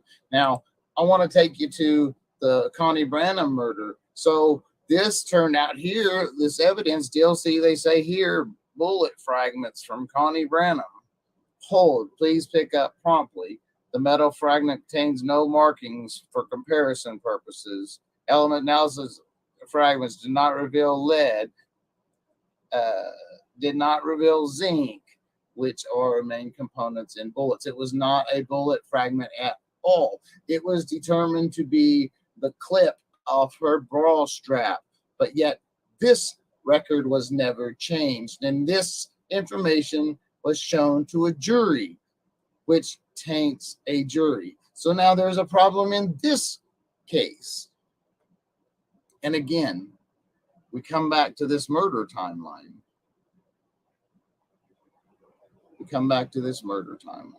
Now, Connie's body wasn't found till a week later. It was found later the week after Tommy was found. Now, here's the most important thing, too. One of the most importantly, the original, as it says here, rigor mortis, ambulance report, and pictures. Not only was it rigor mortis, they said that the blood was still tacky to the touch. If he was killed on Friday night and he was found at 6 p.m. on Monday, you're talking all day Saturday, all day Sunday, and most day on Monday, out in the sun and the weather and the elements, that blood would not be still wet and tacky. That blood would completely dry. That gunshot would not look somewhat fresh. And furthermore, again, we'll just go back to medical scientific evidence. Google this if you want. Rigor mortis is not a permanent condition of death. Rigor mortis onsets usually within a short period after death and can last 24 to 36 hours. It usually dissipates within 36 hours. So 36 hours is way out of their timeline. So they had to fabricate a story. Is this not just insane? Now, if your mind is not blown away by now, here's just one more piece. And I'm not even through the records yet. I'm not even through all these case files, and I'm finding stuff that hasn't been found by his supposed legal team in 31 years. Why has this man got no justice? It should irritate you guys as much as it irritates me and the family and Gary himself, and it should irritate Connie Branham and Tommy Griffin's family, because they do not have the true killers in prison. It's too late for James Dillinger, as he's passed away as natural causes, but there is still hope for Gary. But we got to get him soon before they set an execution date. Okay, now, so when Tommy Branham's body was found on that Monday, they took pictures, obviously, of the body and all that. 2 days later, this corrupt cop goes out to do a secondary search. Upon this secondary search, supposedly these magic bullets, shell casings popped up. I guess they were hiding in the ground and just rose up or something. I don't know, hiding in the trees and dropped down, because 2 days prior, when they found the body, took the pictures of that exact same area. There were no shotgun shells, but magically 2 days later, there was 2 shotgun shells that would have been approximately 6 to 12 inches from where the body was found and were not in that picture from that day. So now let's look at the picture of the shotgun shells that they found. Let's see if I can blow this up a little bit. So you see, here's the shotgun shells. I don't know how many of y'all shoot guns and stuff. How many of y'all are familiar with shotguns? When you shoot a shotgun, you eject the shells. It is almost impossible to get them to land side by side on a flat surface like that. Shells bounce. They catch wind different when they come out of the gun. There's so many variables to how a shell lands. It is like 1 in like a trillion chance that them shells would land like that. Why would they be beside like that? Because them shells were put there by the cops. That's why. They needed some evidence to tie them to the crime, because they had no evidence. You hear it all the time of cops planting evidence and this and that, and a lot of people want to be naive and believe in our justice system and think it don't happen. But I'm telling you, people, it happens. And here is right here. Obviously in black and white. This is a very old picture, but in black and white, here it is. There is so much evidence in this report, from the autopsy report, from the date of death being February 24th, to them saying that he was killed on the 21st. Well, I mean, I guess he must be a cat or something, because he came back to life and then died again on Monday. I don't know how that works. Maybe there was a zombie apocalypse thing in between Friday night and Monday, but it don't make sense, people. And I know when we was talking about this and all that, and you guys are like, well, what really makes him innocent? Well, how could he be on death row for 31 years if he's innocent? How can that happen? We're in America. It can't happen. It happened. It's happening. It's happening. It's happening. It's happening. Gary right now sits on death row because it's happening. We can help. We can help. And to help, I need your help. I have got to be able to get this man free, and I'm willing to let my bills go and just figure it out later because this man's life needs to be saved. But I need your donations and your help. Please, please, please. And join the channel. You subscribe, you join as a member, a paid member. I will send you a bracelet. We have maybe even a pin. Like I said, we have some other merch coming. And, these, tell you what, I like these pins. I've been using this thing since I got it. The family and Gary deserve justice. His daughter that has lived her entire life without knowing her dad except in a jail cell because he's in prison for a crime he didn't commit. She deserves to know her dad. Carolyn deserves to have Gary out. Gary deserves to have Gary out. His brother Jimmy deserves to have him out. We need justice in this case. Anything you guys can do to help, please help. Every dollar. Share this video. Share all the rest, Gary. Every single penny will help. And it just, all the attention, we need the attention we can get to this case. It is not easy to get back into court. It's not easy once you're in there to get freed. So I need your help. Let's blow this up. Let's not let anybody rest. If you write your politicians, I don't care if you don't live in Tennessee. Write your legislature, write Tennessee legislator, write the governor, whoever, anything you can do. We ask, we beg, we plead.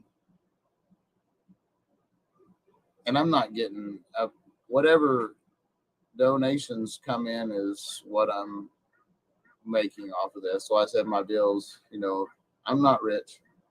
I'm a very poor pastor from Kansas, just trying to help somebody, trying to save a life, literally here. This is a very disheartening case. But I'm willing to put my all in it. I've been putting last week since I've been on this, at least 12 or more hours a day working on Gary's stuff. So, and I'm going to continue to do so until we get justice for Gary. Thank you guys very much for watching. I appreciate y'all. God bless you guys. Please join the fight to help free Gary Wayne Sutton. It's a very disturbing case, and we need justice. I can't say it enough. We need justice. This could be you someday. This could be your family member someday, your friend, your loved one. Let's stop it now. Let's bring attention to the justice system and the injustices of the injustice system so that we can save other people as well as Gary. In your favorite felon, Rev. Dr. Kev. God bless you guys. Hope you guys are more blessed than stressed. Gandhi said, be that change that you want to see in the world. We here at Bars to Bricks Ministries are being that positive change that we want to see in the world. Join us on our fight, and you can be a part of change too.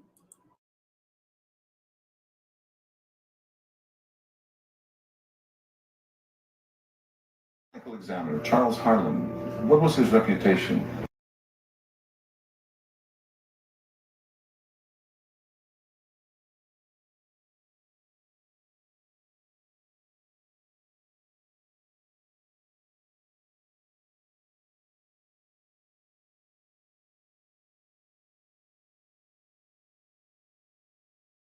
Well, it depends on who you talk to, I guess is the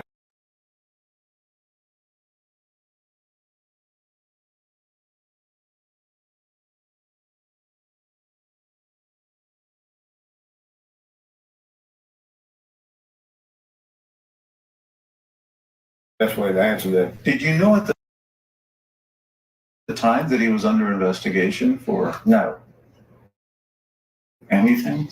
no, I don't recall that knowledge. It turns out Dr. Harlan had already been under investigation for incompetence for years by the Tennessee Bureau of Investigation, but no one told James Sutton or his attorneys. As for the judge, did you know that he was under investigation, Dr. Harlan? I'm not real sure he was under investigation at that time.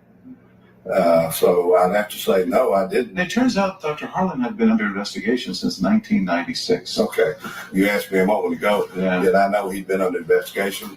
I don't think I did at that time. No, I may have. Now, with Suttle's exoneration, long simmering rumors about Harlan and botched autopsies have reached a boiling point.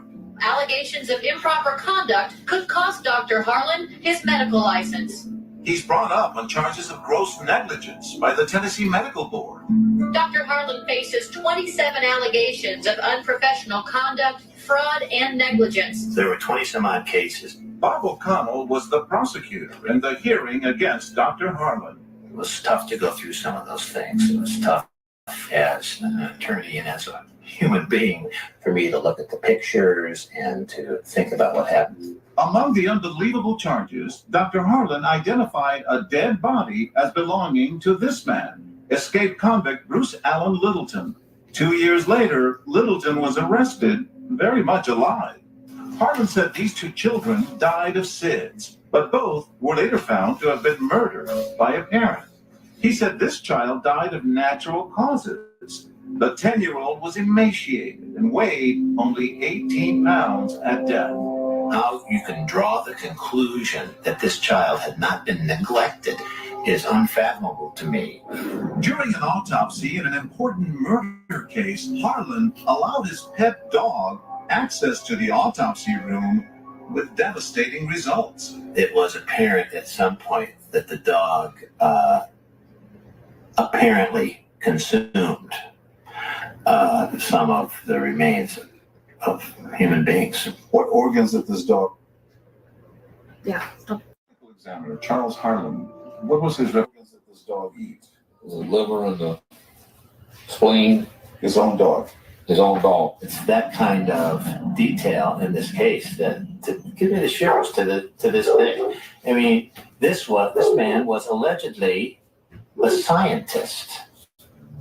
In 2005, after 30 years as a medical examiner, Harlan is found guilty of 18 charges of incompetence and negligence, and finally, stripped of his license. He wound up losing his license, Dr. Harlan.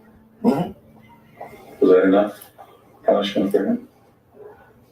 No, I don't think it's enough punishment for him. Well, if he's working in good faith, how do you change your testimony 4 or 5 times if you're working in good faith? To me, that don't sound like good faith. Whose good faith is he working for? It looks to me like he's working in the good faith of the prosecution. Sutton says Harlan is part of a much larger problem around the country. Forensic specialists who critics say stack the evidence for the police and the prosecution, hoping to stay employed. Why might there be a tendency to side with the prosecution? You work with them. You want to be a good guy. You want to be a buddy. And unfortunately, this is not only happens here, it happens in many cases. But you can't do that. I mean, at least you shouldn't do that. Let's put it this way. The accusation is that Dr. Harlan tailored his testimony to benefit the prosecution. That's right. Did you know him as a man who would do that? No. Although I will have to say his testimony in this case right here was incredible, in my opinion. You mean unbelievable? I'm not going to use that term, but it's close. It's close. The criticism of Dr. Harlan now is that he worked so closely with the prosecution that he told the court what the prosecution wanted him to say.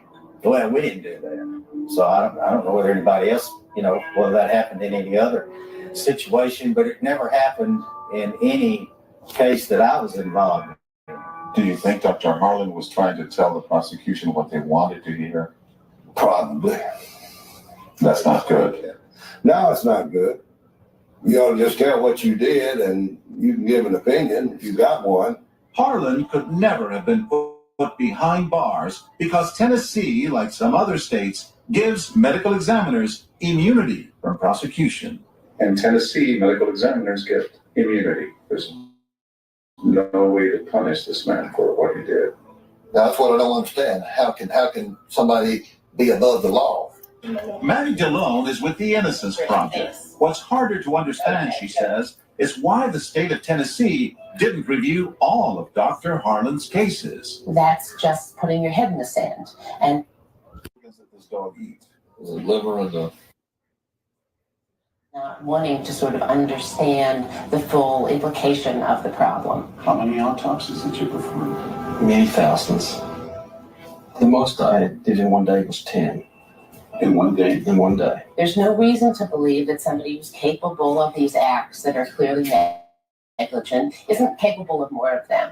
We should insist that there be independent audits of these kinds of errors and that people go back, and if they need to, they look at all of the cases. But Dr. Harlan had been testifying for 30 years. How many other mistakes had he made?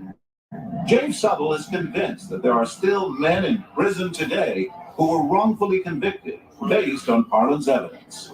But I mean, if you look at the odds and the probabilities, it's pretty hard to say that there's not somebody else that was in my same shoes that wasn't as fortunate as I was. Might there be other men, women in prison sent there because of these types of erroneous? Oh, unfortunately, yes.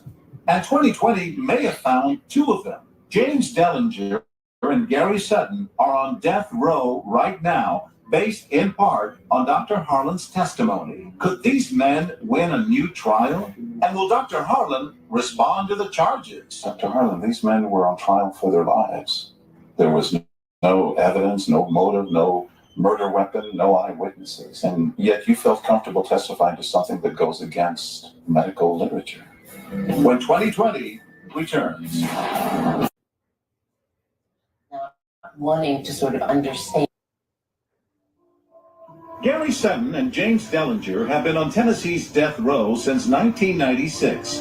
Police say they killed their friend Tommy Griffin here at the swimming pool with a shotgun back in 1992 after bailing him out of jail on a Friday night. Why would they bail him out of jail and then kill him? That was the question we asked. Former defense lawyers F.D. Gibson and Eugene Dixon said their clients had been in trouble with the law before. James Dellinger, your client, he wasn't an angel. Oh, no. Capable of murder? When you look at his history, he was a roughneck, but crimes of violence were not in his background. And they weren't in the background of Gary Sutton either.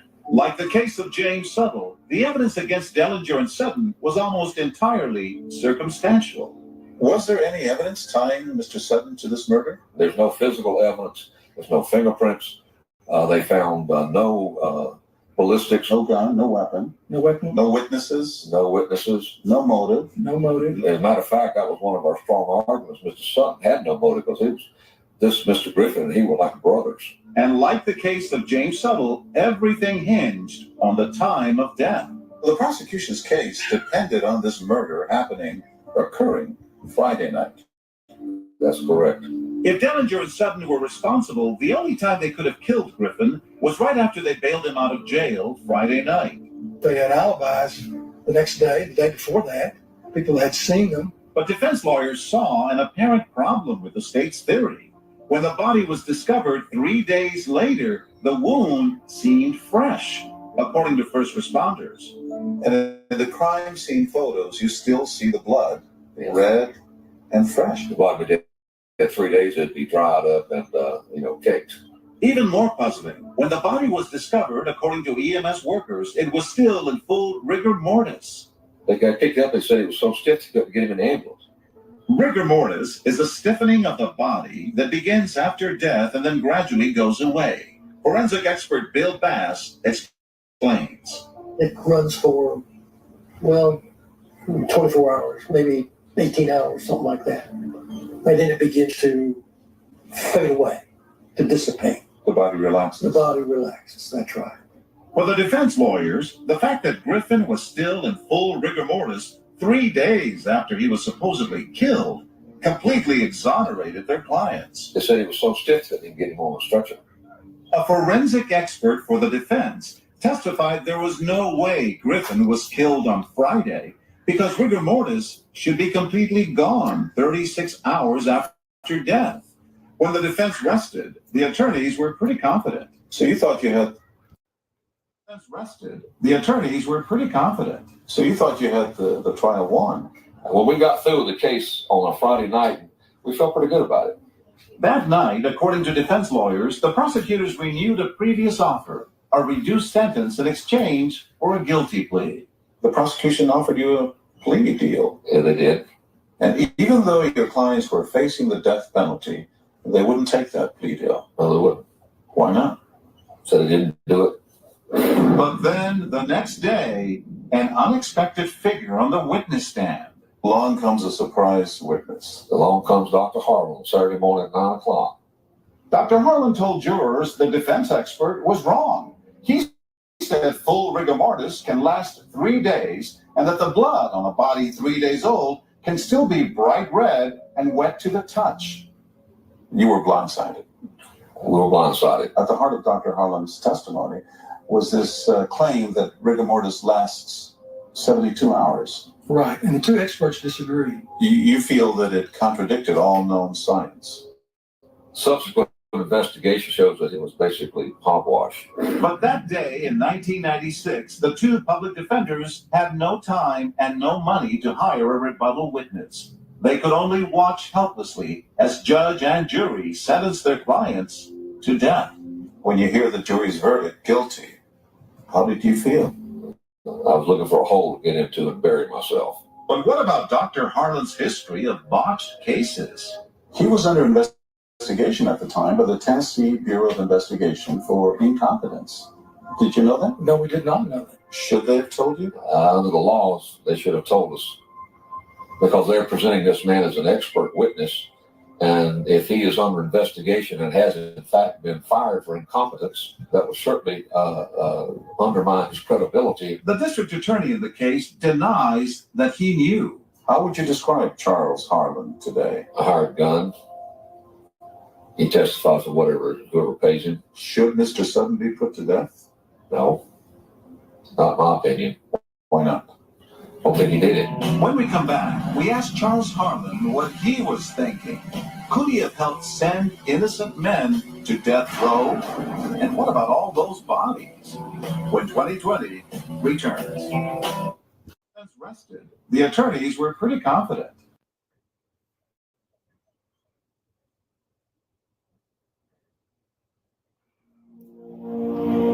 Two men on death row since 1996.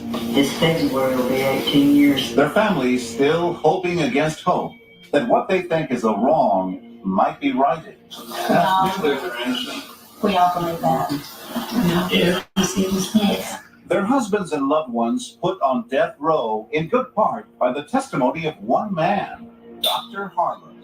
Could his testimony have been wrong? Is he a competent expert? If you'd asked me back yonder in 1996, I would say, I don't know. He's a chief medical examiner. Now I think he's a blight on the medical profession. Charles Harlan, now stripped of his medical license, lives in Arkansas, where he says he coaches Little League Baseball. We decided it was time to confront him about the serious charges made against him. Dr. Harlan, these men were on trial for their lives.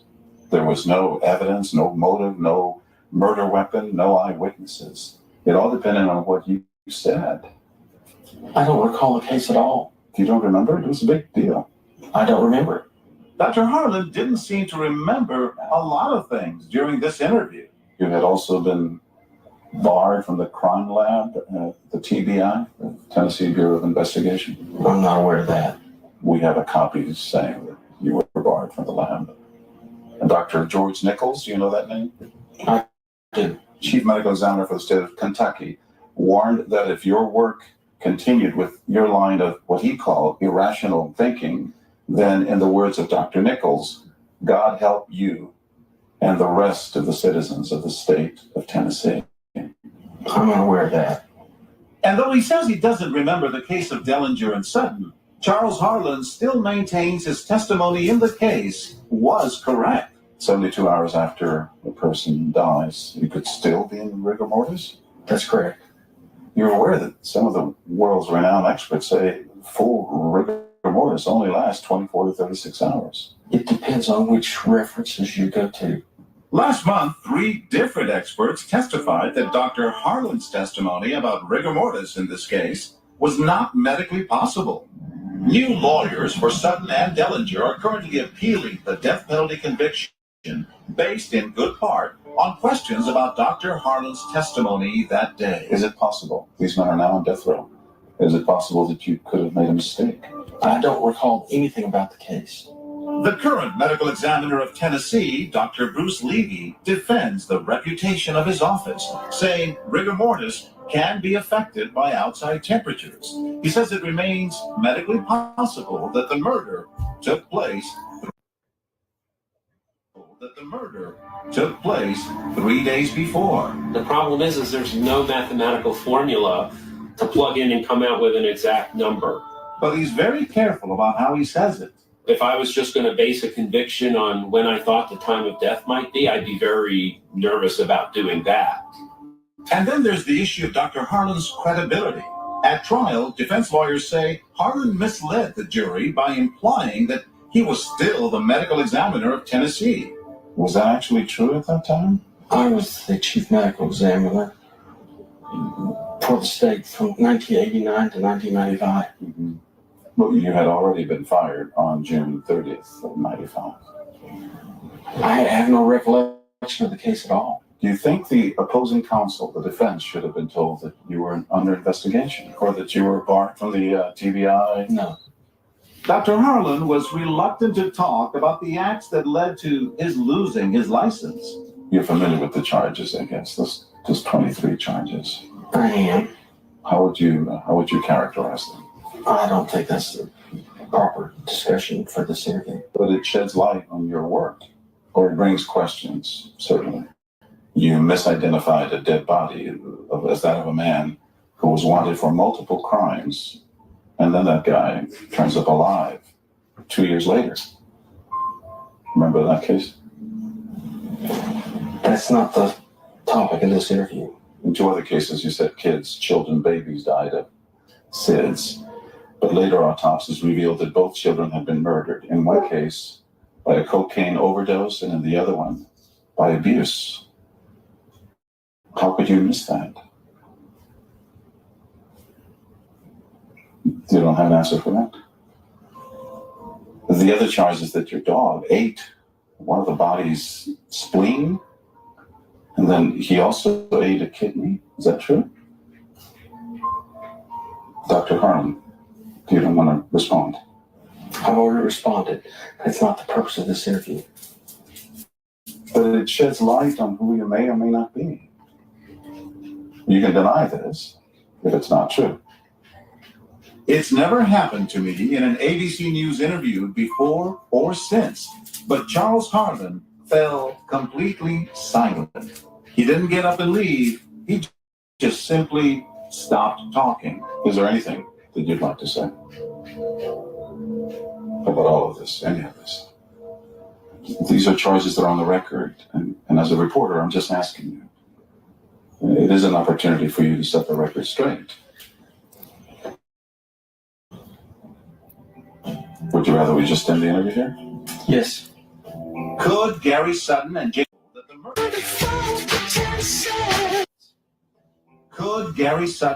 Dellinger have been sentenced to death based on incorrect testimony? Their former lawyers say there's only one way to know for sure. What do you want for your client? A new trial is about the best he's going to get. And the only remedy that I know of that is a new trial. A judge is expected to rule on that soon. Meanwhile, James Sutton, an expert on the odds, says he'll give you 20 to 1 that there are still other innocent men in prison because of Dr. Harlan. And he says, there, but for the grace of God, go I. But you're innocent. Yeah, well, even though I was innocent, if I hadn't had good representation, it wouldn't have mattered, innocent or guilty. I've been sent to the penitentiary. I look at it different now than I did before because I know it can happen. It can happen to anyone. It happened to me.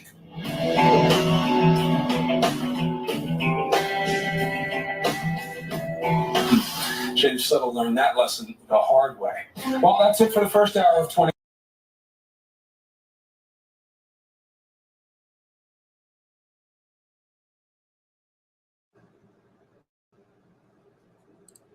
Get into and bury myself. But what about Dr. Harlan's history of botched cases?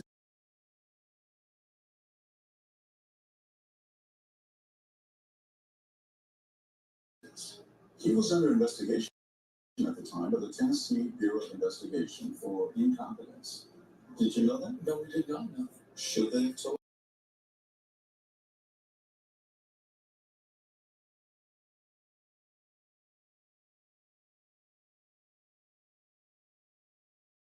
Under the laws, they should have told us.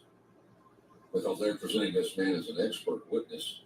And if he is under investigation and has in fact been fired for incompetence, that would certainly undermine his credibility. The district attorney in the case denies that he knew. How would you describe Charles Harlan today? A hired gun. He testifies for whatever pays him. Should Mr. Sutton be put to death?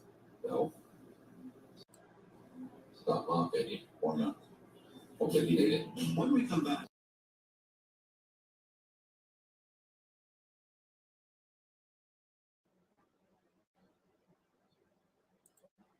Hello.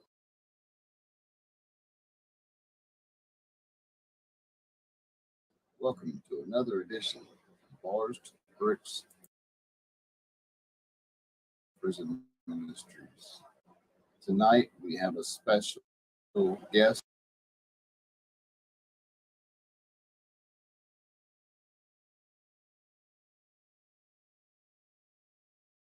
That will be joining us here soon, Miss Heather Michelle Cohen. She is a private investigator.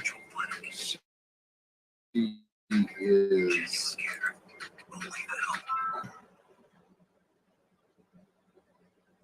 is a private investigator. She is also a bounty hunter, and that keeps her very busy. Right now, she is on the way to another place in Tennessee, so we are waiting for her. Waiting for her to get to where she's going. She's going to call in.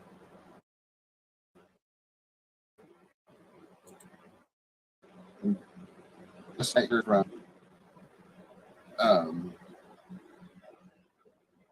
his girlfriend that was with him the whole weekend, but yet he still sits in prison without anybody by his side besides family, but nobody beside him that's going to fight his case. Nobody with him to help him and get him back into court.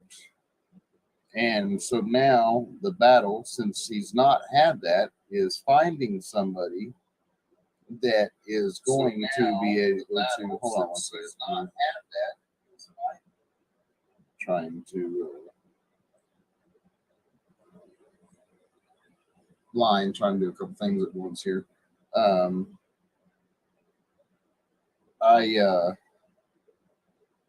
But last night we talked to Carolyn, and we heard from another friend that was in the court hearings and saw the jury sitting out there that's supposed to be sequestered reading newspapers. Gary talks about that in the interview I did with him. The final part of that went up today. So,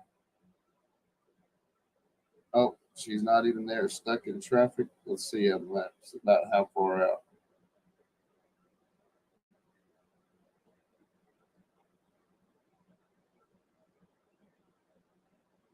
see where she's at. That was what she got stuck in traffic. Good evening, JL. How you doing? Hope everything's going good.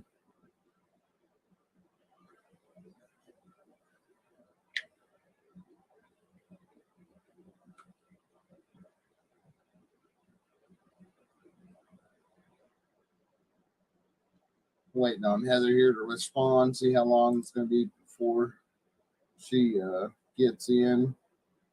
I might show a little promo here of Heather and hold on one second.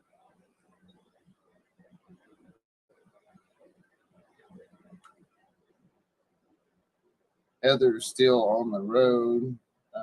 She's not to where she's going yet. She's going to Chattanooga, I think, and I'm not sure how that far is from Nashville, but it must be a little ways. And so while we wait on her,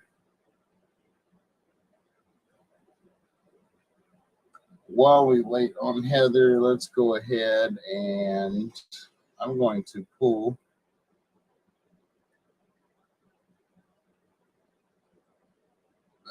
real quick.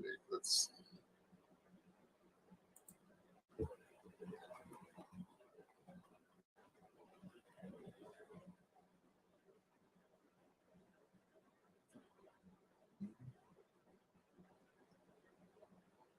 oh crap, wrong one.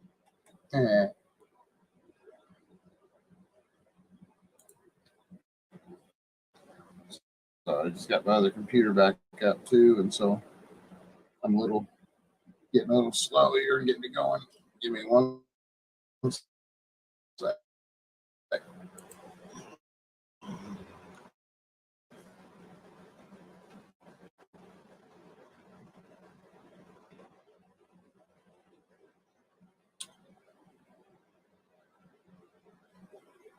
Hey.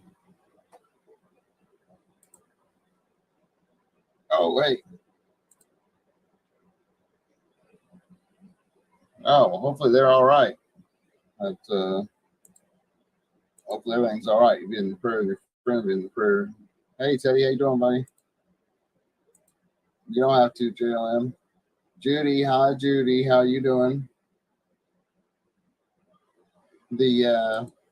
I'm going to nope, that's not what I want.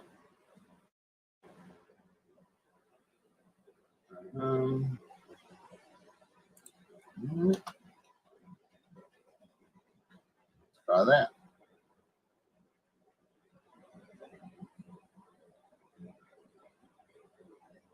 Here we are. All right, I'm going to go ahead and while we're waiting on Heather, and I'm waiting on her to hear from her how long it's going to be, I'm going to play some stuff off of her channel for you guys. First one I want to play, let's see, hold on, let me find just a little introduction of the, I'm going to show you the pilot of the show that she's on. If I can find it, there it is.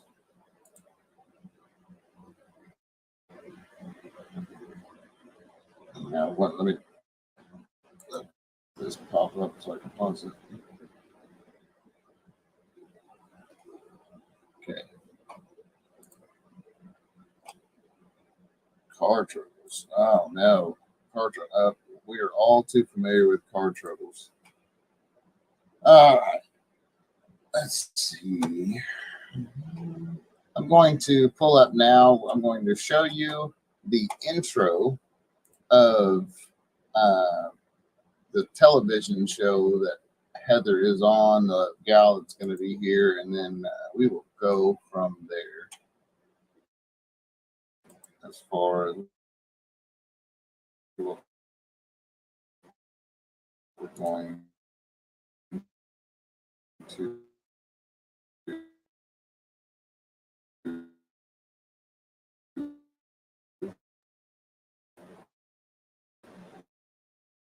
Yeah.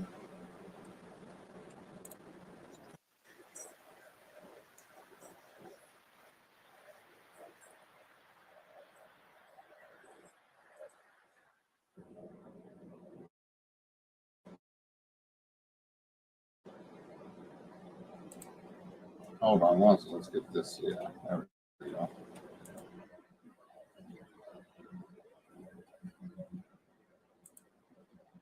Now,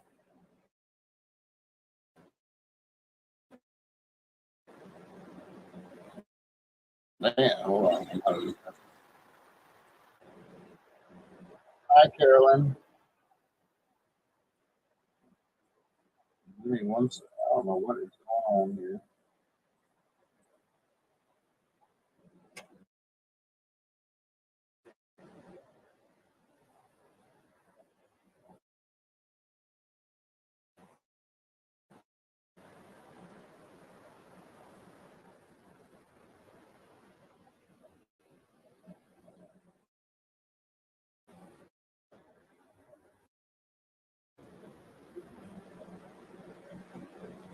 All right, I'm having computer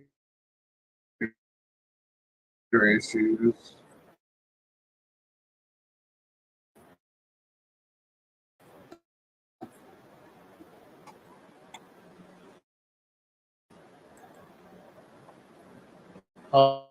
Apologize here.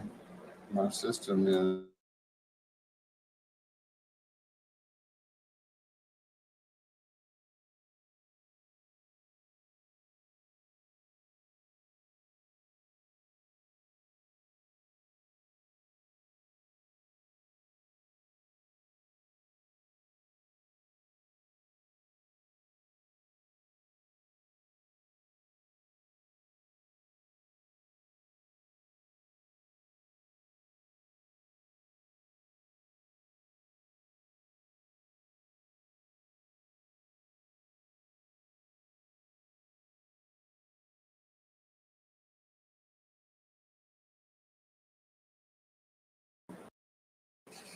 What's going on?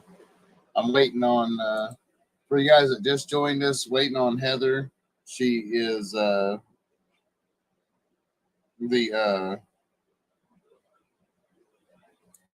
she is on the road and she is headed towards her hotel. And when she gets to her hotel, she is going to call in.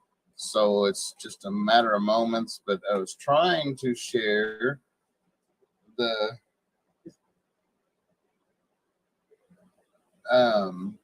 video about Heather, and my system went crazy. So let's try it one more time. If it don't work this time, we'll just chat and we'll talk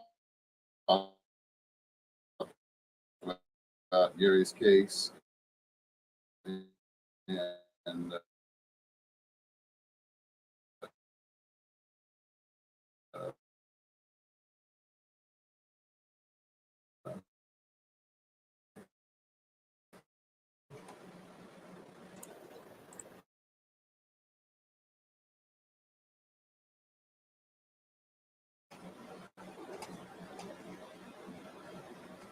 well, maybe.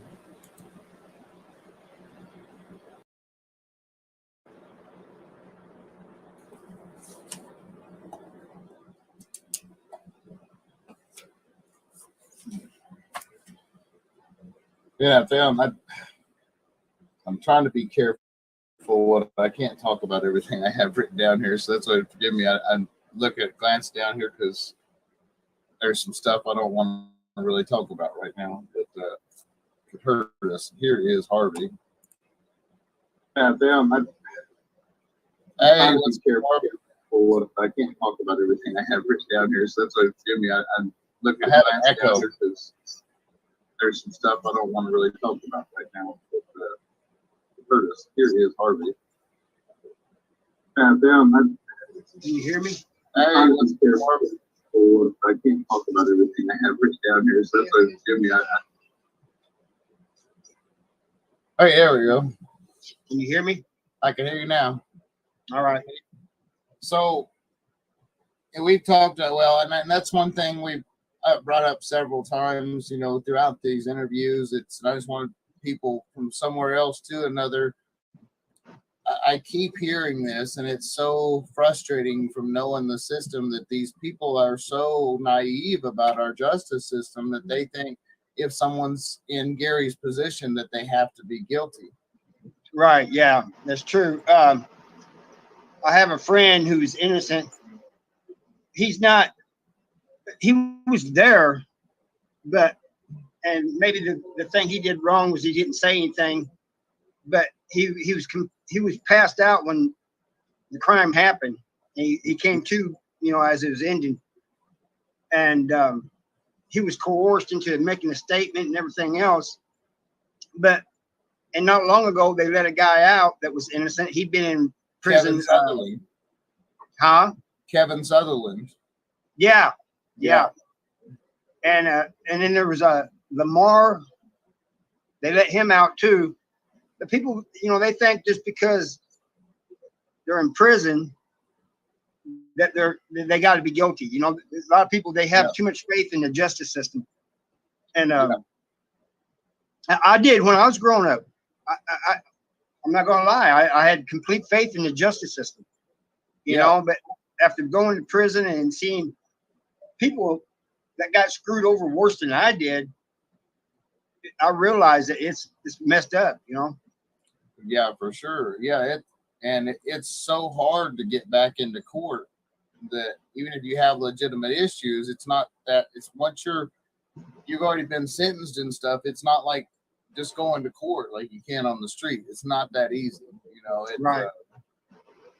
And if you're in like Gary's position where he's limited on his contact and stuff with people, and again, you got to be careful on your jailhouse lawyers. Some are good and some are not. Some will totally screw you up and you'll never be back in court. Right. That's true. Them fellas usually don't make it on the yard long, but right. And there's another thing too. There's people in prison with no other crime except for possession of drugs. So you're telling me that drug addiction is a crime? Yeah. Well, and even there's in Kansas, and I don't know how Missouri, there's people in there that's like habitual suspended license or something, and so I sent them to the penitentiary for a year. Right. And it's just I don't know how long I'm gonna be able to be on here. My phone's about to die. Yeah, I just kind of wanted a little bit I just messaged her and asked her she's gonna do Sunday at 9, and because got a little bit to do tomorrow night, and your live is tomorrow or Friday, Saturday. Gosh darn it, it's whatever day that is, and so Sunday I think we'll. Yeah, but I used to think that it was just the Missouri system that's messed up, but it's messed up all across the United States. It is, and it's sad, and we're supposed to be, this great nation that, and justice for all, Lady Liberty, and it's really there's so much corruption is what makes it so bad, and it's everywhere. And the bad part is if the cops don't have enough evidence to go after the person that might have done it, but yet they got enough for you. Yeah, we're going after this guy because we got enough that we can think we can tie to it. And then the prosecutors, it's a business to them. They take the losses personally. It's not about innocent and guilt. It's and especially during election year, they they're just wanting a conviction. That's all they're wanting. Yeah, and don't commit a crime that puts you on TV during an election year. Right. But yeah, she said Heather just said she can do Sunday. Oops, I did put 7. All right. I put 9, but it was 7. I meant I'll make sure I change that. But and here's the thing about innocent people being in prison. Not only do you have an innocent person in prison, but the family of the victims is not really getting really justice because the real person is out somewhere.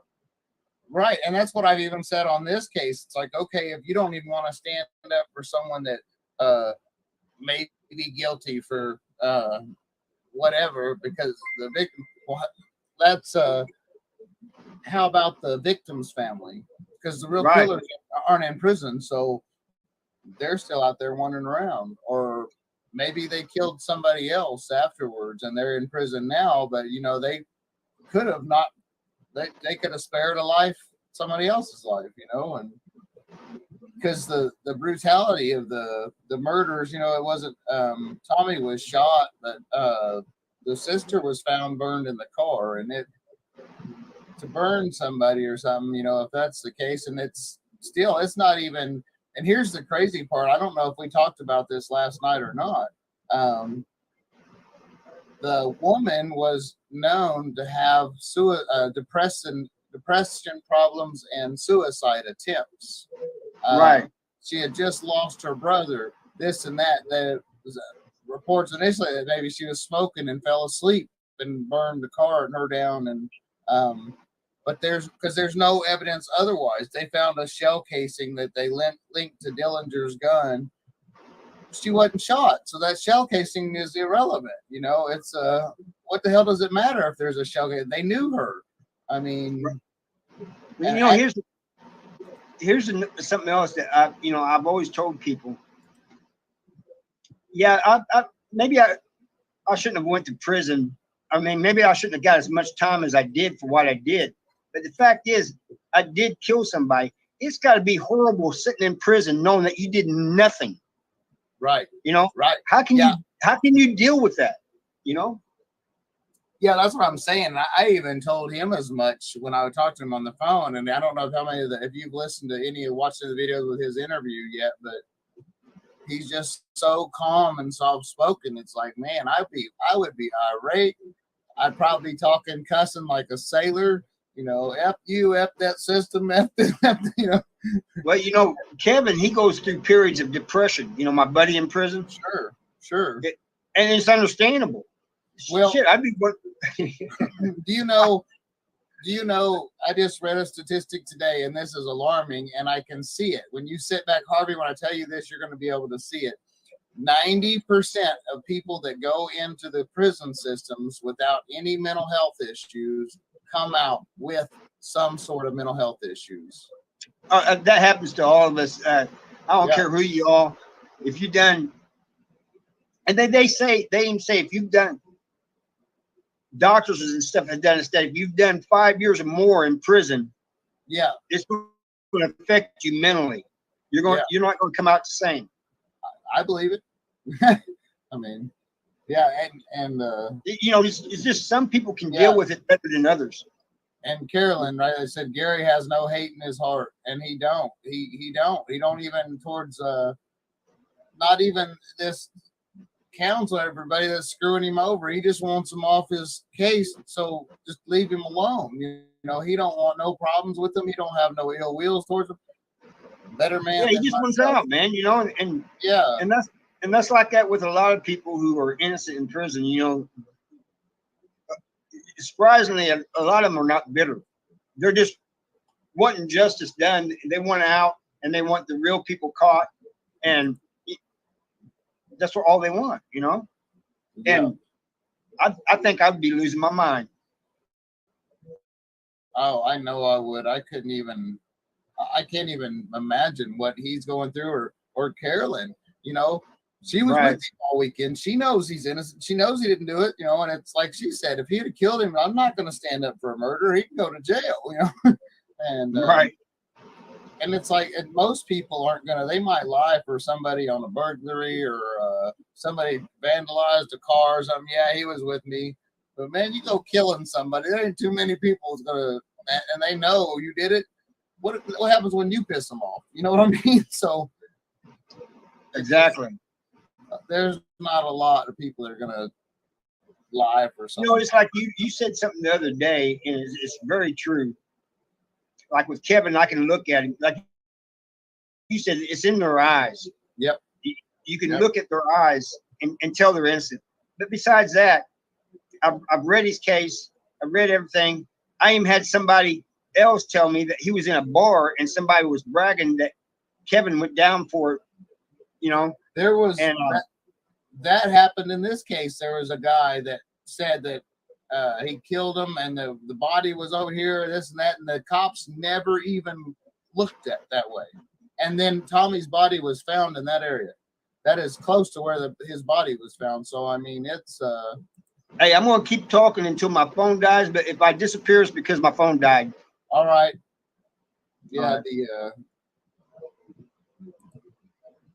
But yeah, this I can't comprehend being in prison and being innocent and not losing my mind, you know. I missed that. Yeah. Because I know I would. So, you know, it just tells you how strong people like Gary are, you know, Gary and Kevin. And of course, Kevin, like I said, he gets depressed sometimes, you know.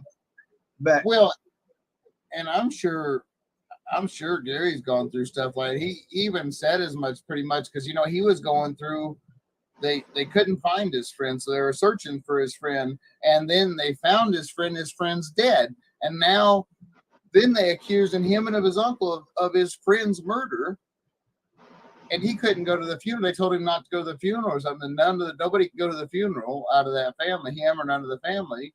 And then they made a big deal because they were such good friends, but he didn't even show up at the funeral. Well, right. And so he never really got to grieve his friend because he was in the process of going to prison for killing his friend that he didn't, you know. That's just so much. That's just almost too much, you know. It just like the old, you know, it just with the mind. It just, yeah, I can't imagine. And then, you know, 7.5 years of solitaire. Yeah, solitaire, it sucks big time. And yeah. I mean, true solitary sucks. Yes. I mean, just being in the hole sucks, you know. Yes. Oh, yeah. Yeah. And you're so limited on your interactions with people, even your hardened people that'll tell you to go the F away when you go to talk to them all the time. When they're in SAG and stuff, they want to talk.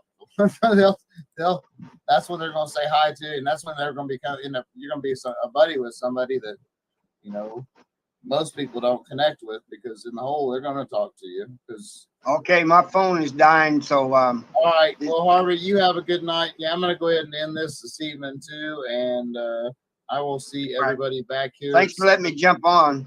I appreciate that. Thank you for coming. Go ahead and do it again sometime. Oh, absolutely. Anytime, Harv.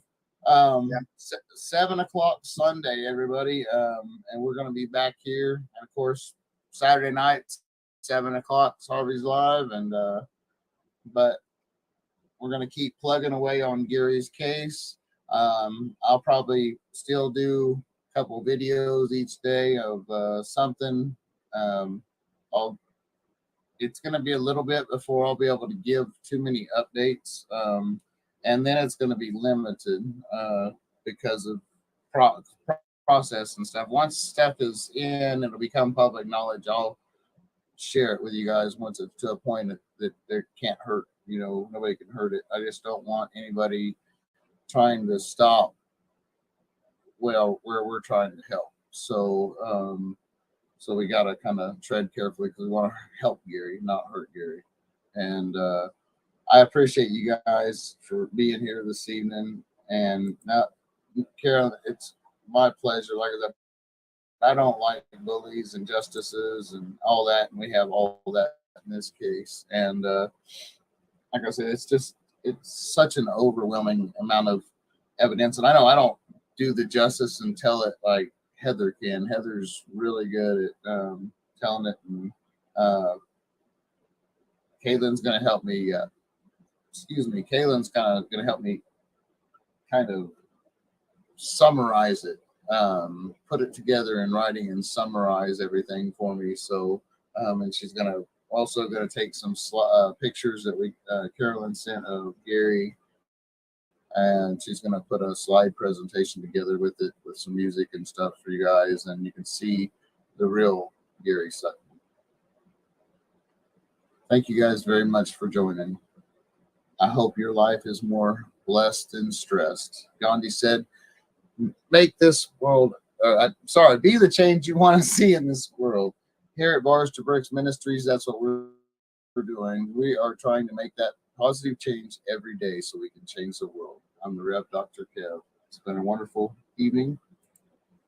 Let me catch Judy's comment here. And I'm sorry that actually before I close, Judy wasn't able to make it last night, Carolyn. Judy is she was a former sergeant at MSP, which is a very nasty prison in Missouri. She is a wonderful, wonderful, wonderful woman and heart of gold, and supports a lot of us ex-cons. She's on our channels, on our lives. We talk on Messenger. We have a little group. It's pretty awesome. She's a great, great woman. And Judy, Carolyn, not only you missed last night at his girlfriend, and Gary was with her all weekend that weekend. So she knows more than anybody besides Gary and the good Lord himself that Gary's innocent. And she's been through hell fighting this thing and still is. And it's Carolyn, for you to keep this fight going, my hat's off to you. And I'm sure if Harvey's phone wasn't dead, us guys that have been incarcerated in that position, Teddy, if you're still on there, I'm sure him here, I know everything's appreciated, because especially if you do any amount of time, you lose people. And I could only imagine in that situation, you'd probably lose them faster just because they'd want to cut ties. So it's in less emotional form or something. But thank you for hanging in there for Gary, Carolyn. And we're going to do what we can on this end. I love you guys. God bless. Until next time, Rev. Dr. Kev, and I'm out.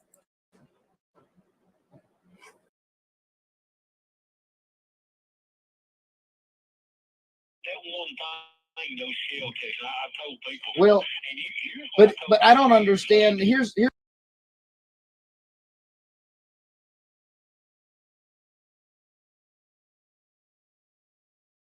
what I don't understand with that shell casing at all. It has no relevance. It is not evidence.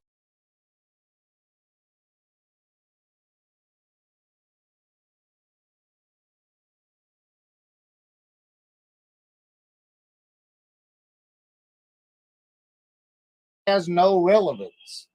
It is not evidence. They never proved she was shot. They don't know how she died. They don't. I'm talking about on this case of Tommy. Okay, yeah. The shell cases, it plainly shows. See, she's trying to argue with me. These shell cases, my lawyers literally blow these two. They're exhibits and this evidence. I don't know how you get that. And I told her when she was down here a few weeks ago, I said, Susan, you need to get these pictures. You're sitting here talking about something that I went to court and I sat and watched and heard it argue. You need to read your transcript. I don't believe she's read most of my transcript. But I said, look, these pictures are blowed up. They're about 2 foot wide and literally 3 foot tall. These pictures are. And it shows, and this is what he gets up and testifies to in court. It's been so long, I can't remember exactly how he done it. But he gets up and testifies. When they went out there, they put the rope thing around. Man was pulled in, put the rope on the police tape thing around. We got out and we snapped pictures of the scene and everything. Well, guess what? The picture that he set down there and snapped when the body was in the scene, there's 2 shotguns held is not there. He takes the almost identical picture when he goes out a couple of days later he says a secondary search, and every cadaver here lays 2 shotguns just right in the broad open. There's no way that they could be there and not be seen. So if they weren't there when the body was laying, I'm trying to explain this to her. I said, what don't you understand about this? Yeah. Well, if they were not there when the body was there, how is it that when he took the second picture 2 days later, they was laying there when he took the picture 2 days later? I said, explain that to me. Well, she sat there and kind of got to looking crazy looking, and I said, can you explain it? I said, you need to get these pictures. I said, you've never even seen the pictures, eh? She said, well, no. She said, I've read Summers, I heard about it, she said, but I've never seen the pictures. I said, they were using exhibits and evidence. The appeals court has got to have them somewhere. And you being my lawyer, you should be able to get access to get these pictures. But it plainly shows that the shell cases on this case right here were actually planted. They were actually planted from his own pictures. These ain't pictures that anybody else took. The detective. The detective told all these lies and forged and fabricated this James Winder. I mean, this guy said, hey, this is another thing. This is another thing I forgot to tell you. This is what kind of guy this guy is. Now, right before my case started the trial, I'm sitting out there with the Baileys talking. They said, you wouldn't believe how this guy was, how we sitting here and listening to him lie on these cases. And he said, let me tell you something else about this guy. He said, they literally, this detective that done all this, that controlled both cases. He said, they literally just called him and his wife stealing out of the back of a Walmart store. I said, you got to be kidding me. He said, no, he was moonlighting for extra money as a security guard. And I think he told you it was Walmart. He said, they pulled up to the back door and he said something about, he explained to me, I don't know really understand it. He said something about they opened the back door and it had like a silent alarm on it. He said when the police showed up, they had their whole trunk loaded with stuff this detective did. But he said, look, they're not going to do nothing to him. He said they use him. He said they've got 2 or 3 other murder cases right now. They're fixing to use him on the line. He said, so they're just going to brush it up under the rug and forget about it. And I told Susanna, I said, Susanna, why won't you go and try to find this out? I said, I'm no detective, but I would think that you could go back around the time that right before I went to court on this, and you could find, if you looked at his tax records should show where he was working at. They would have been taking, they'd have to be taking taxes out on him and find out if the Walmart that he was working at. And I said, I would nearly bet you if you wouldn't talk to the manager back in at the time, I know it's been a long time, but he would probably remember something like that happened to a detective like that getting caught stealing out back in the store. But that's what this Bailiff told me. He said, you just wouldn't believe what kind of man this guy is. That he has absolutely no kind of morals or no kind of values. He'll say anything that they want him to say. And that's the guy that got me convicted. That told all this forging, all this fabricating, all of this stuff. So That's just the kind of guy he is. So let me ask you this. As I was going through evidence, I come across the stuff, Lester Johnson. And Carolyn said you didn't know him very well, but let me ask you this. She said there was some major drug trade and stuff going on in that area. Some of the people that were involved in this case, witnesses stuff. You didn't by chance mistakenly come across something and they thought you might talk or something, did you? No, that's something I was a drinker. Well, I know it just. I was just, I was like, well, I thought I hadn't found a motive. Dang it, I didn't even. I told Kara because she wasn't sure either, and I said, I don't think so. Now, see, my uncle and the older brother to these two that got killed. Now, their older brother and my uncle. Now, here's what I heard. I don't know this for sure.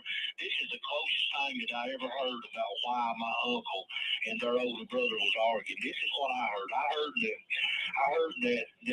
my uncle and their older brother that went in over a place over in Blunt County, a trailer park over and robbed some drug dealer. And that these two Griffins that got killed, brother and sister, that their older brother some way took the stuff out, they robbed them and took the stuff and left with it and didn't get my uncle his half of it. And then they got into it over that, and that's what brought this rift on them fighting. I don't know that for sure. Now, this is what Tommy told me when I'm charged killing on this case. I asked him one day, I said, Tommy, what are they fighting over? And all you know, he said, well, I'm not for sure. But that was the story that he told me, too. He said, that's what I heard. He said, I heard that they got a bunch of drugs when they went in that drug house. And they brought them down to my mother's house. And he said, my older brother, from what I heard, said, well, look, we'll put them up under mom's house. We'll come back and get them later because we don't know what's going to happen on this. And from what he told me, he believed his brother when he got the drugs and just took off and left and didn't give my uncle part of it. He said, I believe that's really this fight. And that's the closest thing I ever heard of what they had going on. I don't know that for sure. It's just the rumor that I heard, but see, they had a guy named Bill Griffin too. I don't want Carol to tell you this. They literally had a guy named Bill Cogdell. name was Bill Cox. Yeah. He was a good friend of my uncle. He's a rough and shady character, this guy here. Look. But let me tell you what this guy done. He admitted, he told this woman, Joyce Tipkins, her name, he told her that he done this. He told her where the body would be found several days before the body be found. He scared her so bad she went to the police department and told him.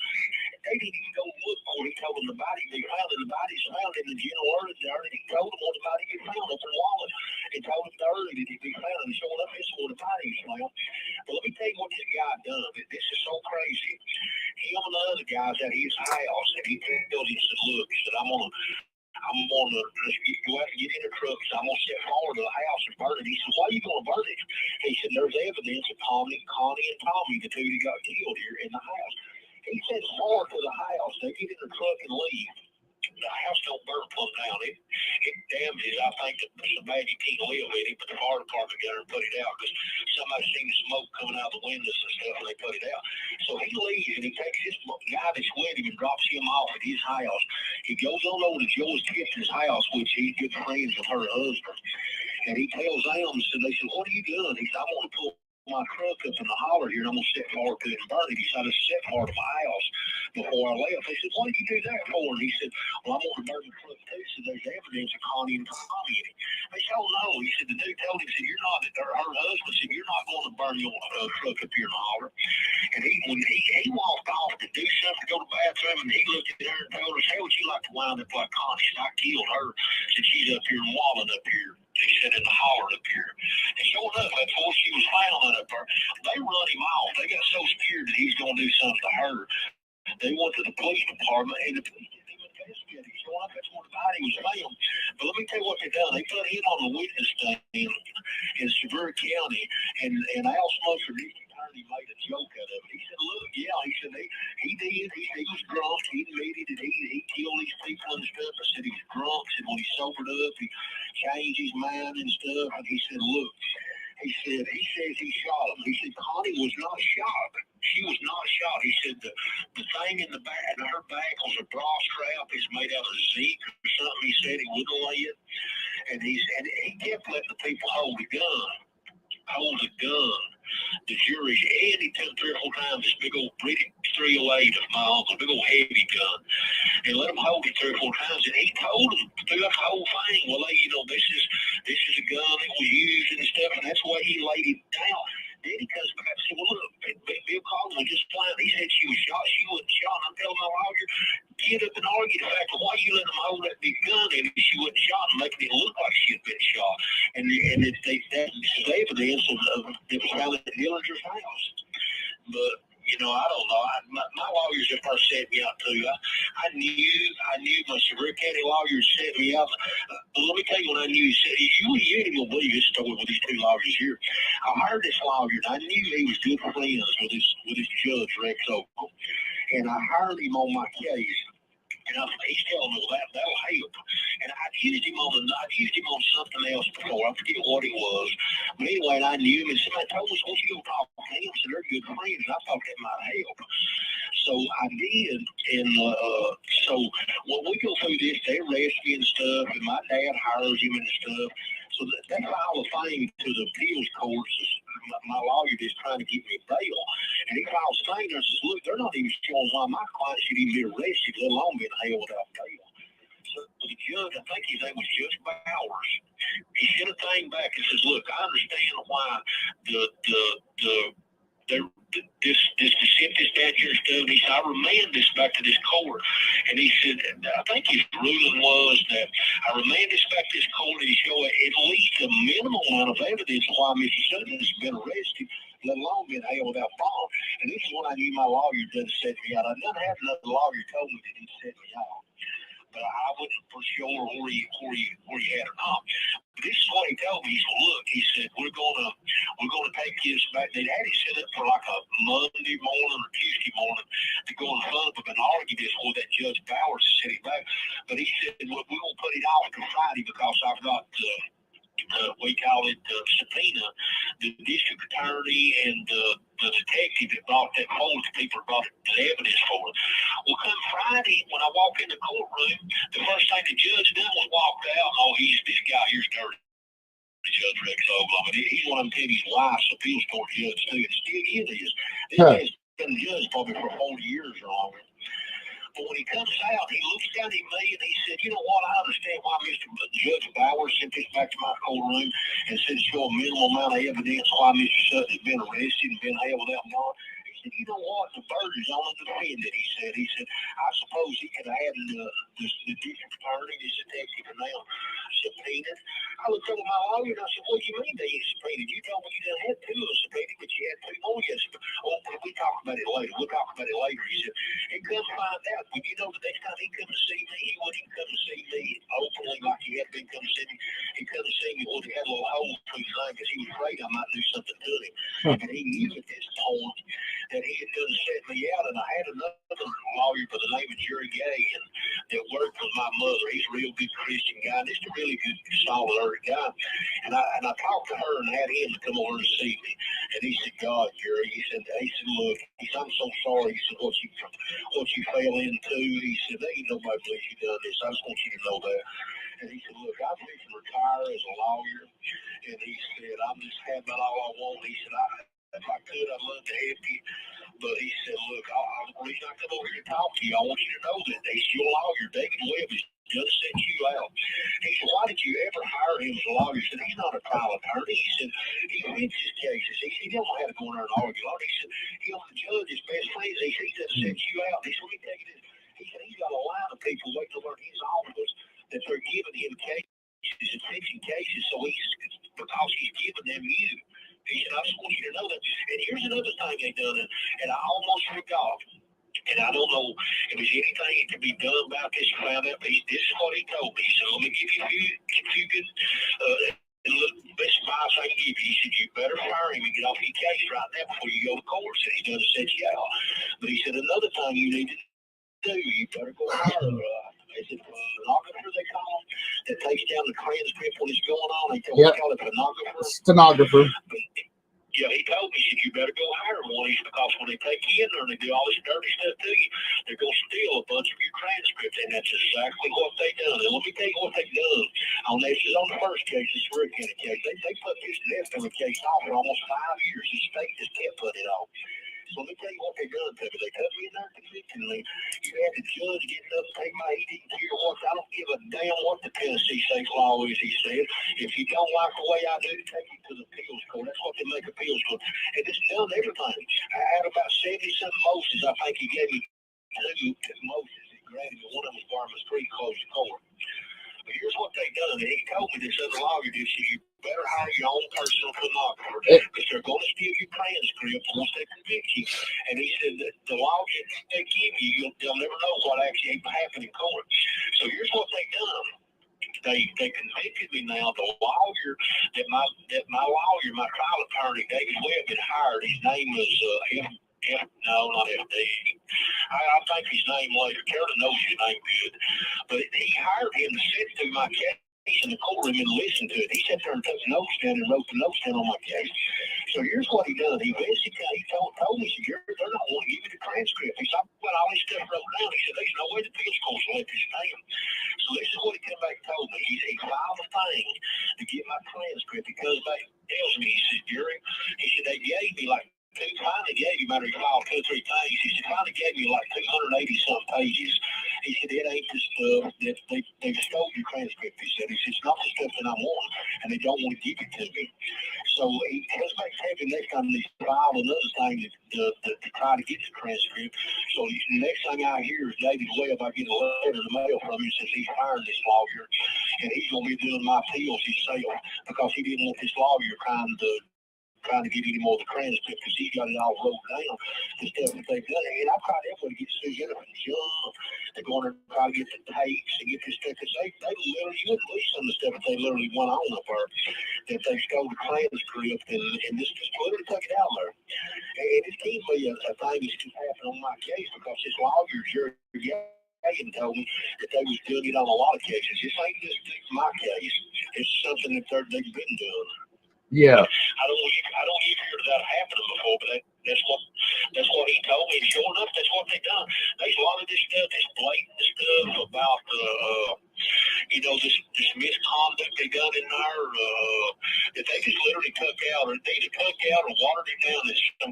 in this first case in the Surrey County case.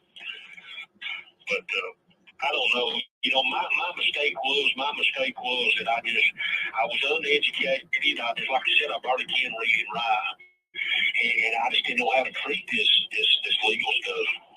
Well, and you know that's what your counsel's supposed to be for, and they definitely failed since the beginning on this case. But I'm gonna have to end us for today, so I have a few appointments I need to. Well, this is important. We will. I'll get with Connie. I do want to do some follow up calls and stuff with you, some interviews. Just whenever you want me to call you, what I need to do is get your name and number stuff put on my list, so I can just call you on the phone. It's probably even better a lot of times make to call you on this one because the other one shuts off in 30 minutes, and this one here is probably not even tape. Yeah, it may be tape. I imagine they ain't falling in the prison, probably ain't tape, to be honest with you. But this is a state one here out here. You know, that I come out here and get permission from the unit manager to use. Right. The other ones, you got to put on your list, their number, your name and number and everything, And I need to do that too, get your number put on there. Just so if I can't use this out here, I can call you on that other. Yeah, but for sure. I appreciate it so much for everything you're doing, and everybody that's helped you tell them I say thanks so much. And you're just a blessing. I mean that she got a hold of you all, and I just couldn't hardly believe when she told me, that you all were willing to try to help and stuff, and I said just wait and see, because I've heard this before, and if this person's gonna try to help here and help her, and it's just never really panned out. I just got a good feeling. She's this guy here just seems like just such a nice guy. I believe what he's telling me. But, I think she might be getting. I've sent her a message at least once or twice a day since the first day. Updating her and asking questions and all that. And she said we have never had people that are getting paid to be on this case were never this. It's like, well, that's the problem. We even hired a lawyer once and never even read my transcript. We paid him like $30,000. My dad did, and he never even read my transcript on the case. He didn't know nothing about it. And we just keep seeing these dead end roads, and I mean, a lot of these lawyers will tell you we'll do this and do that, and when they get the money, then the whole thing changes. I mean, I know you probably get more than enough to know how kind of that goes, Well, and that's here, let you go and you up, and that's what we'll try to stop that in the butt. And know how they're going to ask you to agree to it, but Carolyn kind of wants everything run through me because of that reason. Because I can, nope, that need to do it this way, and that's when new counsel, they're going to have to work with me, and if they do, they'll have less work because I'll do most of the research and everything for them. Whatever you need me to sign, or whatever you need me to do, or when you want to talk to me, just there's a lot of stuff that I know I didn't tell you about bad stuff that happened in this case. It's hard for me to remember it all. Well, for sure. Well, and that's what I was gonna say too. I will. You guys don't have email yet there? No, they're in the state right now putting those tablets in, but they said they were supposed to be in there first at this time of month. But I think they're trying to get a contract for this one company. And the company sued them because they were trying to give a no bid contract, and that's been held up. So I don't think that's gonna come about. They told us for about 5 years they were coming in Kansas, the email and this and that, and they didn't put in the JPay kiosks until like 4 or 5 years later. And Kansas just got tablets about 3 years ago, and so but okay, well, I will anytime you need, you can holler at Carolyn, and she's and I will. And now that I have your address too, I will put together just a quick note and send off to you. That way you'll have my address and all that. And, but yeah, and I will talk to Carolyn. I'm going to call her in a little bit. I have an interview. I'm doing a live interview with Heather on your case tonight at 7 on YouTube. So Yeah, I think Channel 17 News, I think, is going to try to do something here on it in the near future. You know, did she send you the 2020 CD and stuff too, Carolyn? Not yet. Dr. Charles Harlan stuff? Not yet. No. Yeah, they done that 2020 thing on my case back, oh Lord, I'm going to say that it was 2010, 2011, summer's running there, but she got the whole CD, Carolyn does. I mean, it shows how dirty this doctor is. He changed the whole thing. The doctor, the space doctor that done the autopsy, he says there's no way this body been there over a Sunday. There's no way it's been there on Friday now. Yeah. They brought this guy in, and the only thing he looked at my case on was an airplane flight. He admitted that from Nashville up there. He'd been letting animals eat body parts and everything in his place. He's another one of them guys like the James White that says and does anything that they want him to get convicted. He was a hired gun. But they brought him in and used him. I mean, we sat there. I sat there. Well, I was asleep till my lawyer of all morning and talking about what kind of credentials he had. And the whole time they knew he'd done been fired. He's under all these investigations and all this.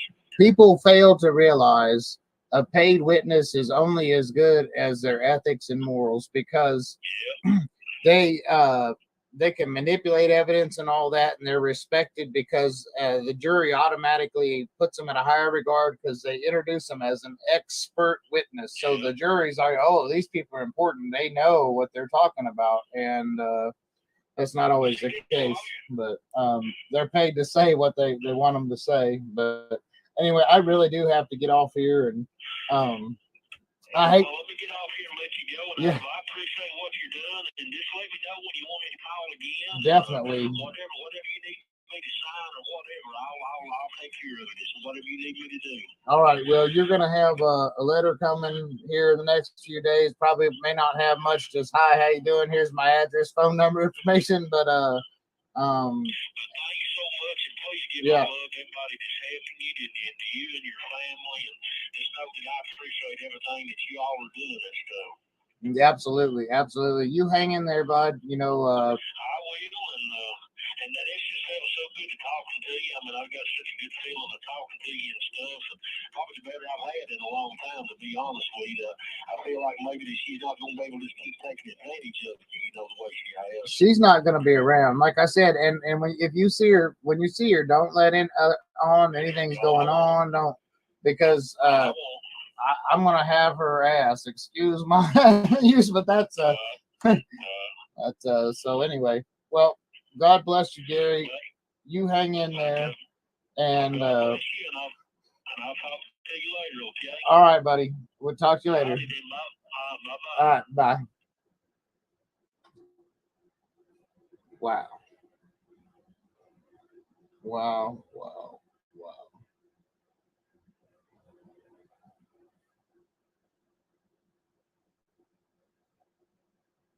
It's just hard to fathom. It's hard to fathom. You heard it right here, right from Gary's mouth. Later on, we're going to hear from the private investigator. We're going to hear this evidence she's found. You've heard what Gary said. Remember some of them statements and some of the things he said. And also remember, he's on death row. His counsel has blocked communications with Heather because counsel don't want him help. So they haven't talked.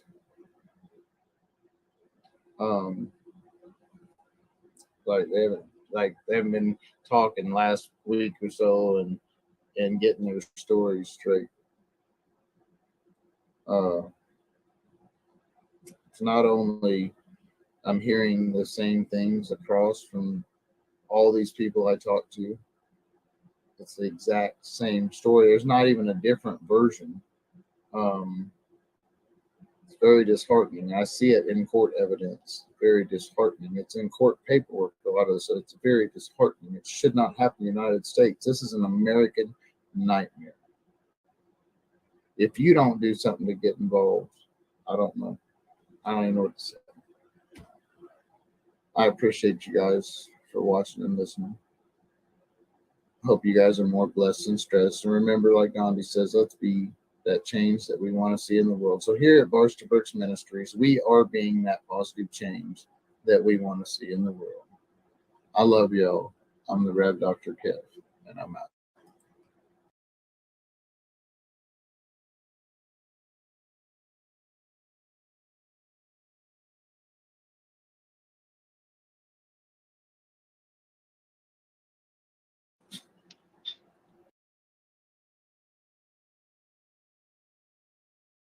That's insane. It just welcome.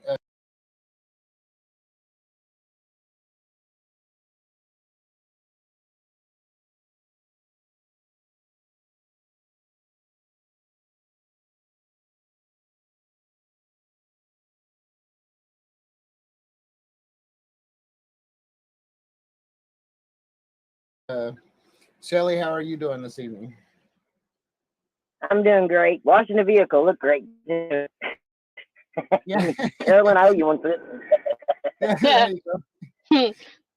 I would like to thank you first of all for being here. We really appreciate as we go through this fight for Gary and try to get justice. Why don't you tell us a little bit about what your connection is to this case? Gary's a lifelong friend, half brother. Carolyn, how do you explain that one? They used to date. But I understand So, that, okay. but you're still good friends. I wasn't gonna put that out there, but it is all right. But yeah, so known him since I was 10 years old. Family, and he's been there, always been there for me. He's been there for my son when I had my son and he got really bad sick. Gary was the only one that he would go to sleep. He could hold him and he'd go to sleep. And then when I ended up in the hospital, Gary would come in and, like wash my hair. He just the kind, caring person that he is. He couldn't hurt nobody.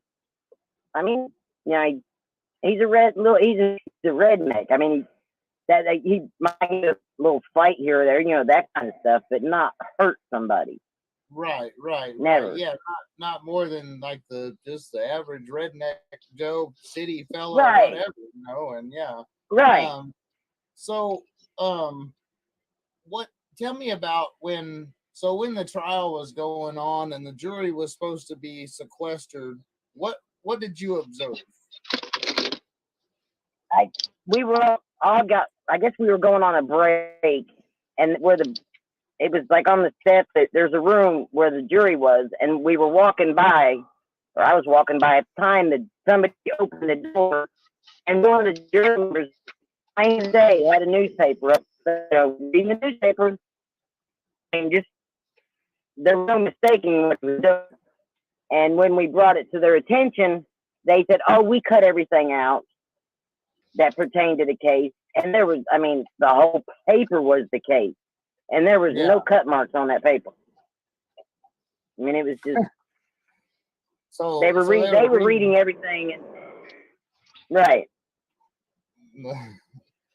And we got, everybody can appreciate on here, we got the comments that I'm a redneck from Missouri. Redneck from Florida. Well, and everybody needs to realize too, we all were friends with Tommy. What was that? I said that's a good thing. I wasn't saying nothing bad about it. Oh, yeah. Look at me. Of course I'm not. What everybody needs to realize too is we all were friends with Tommy, and Gary always protected Tommy, and Shelly saw that as well.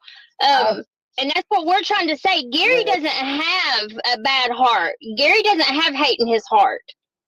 No, he's still to this day upset that he could not go. He was told that he shouldn't go to the funeral and everything, that he wouldn't be welcomed and all that. And then they made a big deal and said, "Oh, he didn't even try to go to the funeral, but they were good friends." Well, they told him, not to. So they told the whole family we should to stay away. That we weren't welcome there, and we shouldn't go. And that's another thing. We weren't able to mourn Tommy or Connie because we were like right in fight mode right away. Because then here we've lost these two, can't even mourn our friends because now we're fighting for Gary for what for all the stuff that they made up.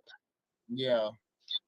Hey, Carolyn, when Gary brought Tommy over to my house and wanted me to do the tattoo, and they'd been drinking and I wasn't going to do it. So they sat in my house and Gary put a tattoo on Tommy's arm, and they were laughing the whole time. And then Tommy, he ended up sleeping down the car, and then he started up on his arm. And then it was supposed to be an eagle with the middle finger. It looked like a character with 14 fingers. But Tommy was proud of that. They were.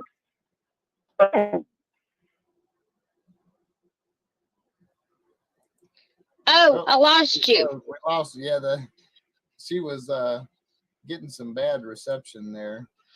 Yeah. While we have a little bit of break, let me ask the people that are here in the chat and the live if is there any questions that you guys have, that something that maybe I haven't covered, or maybe you would like to ask Carolyn or Shelly or myself or whatever, something one of us, but please fill up, throw it in the comments, and we will answer. But so I did take a lot of notes today when I was talking to Gary, and like I said, that really, to this day, it really bothers Gary that he wasn't able to mourn his friend, and that he was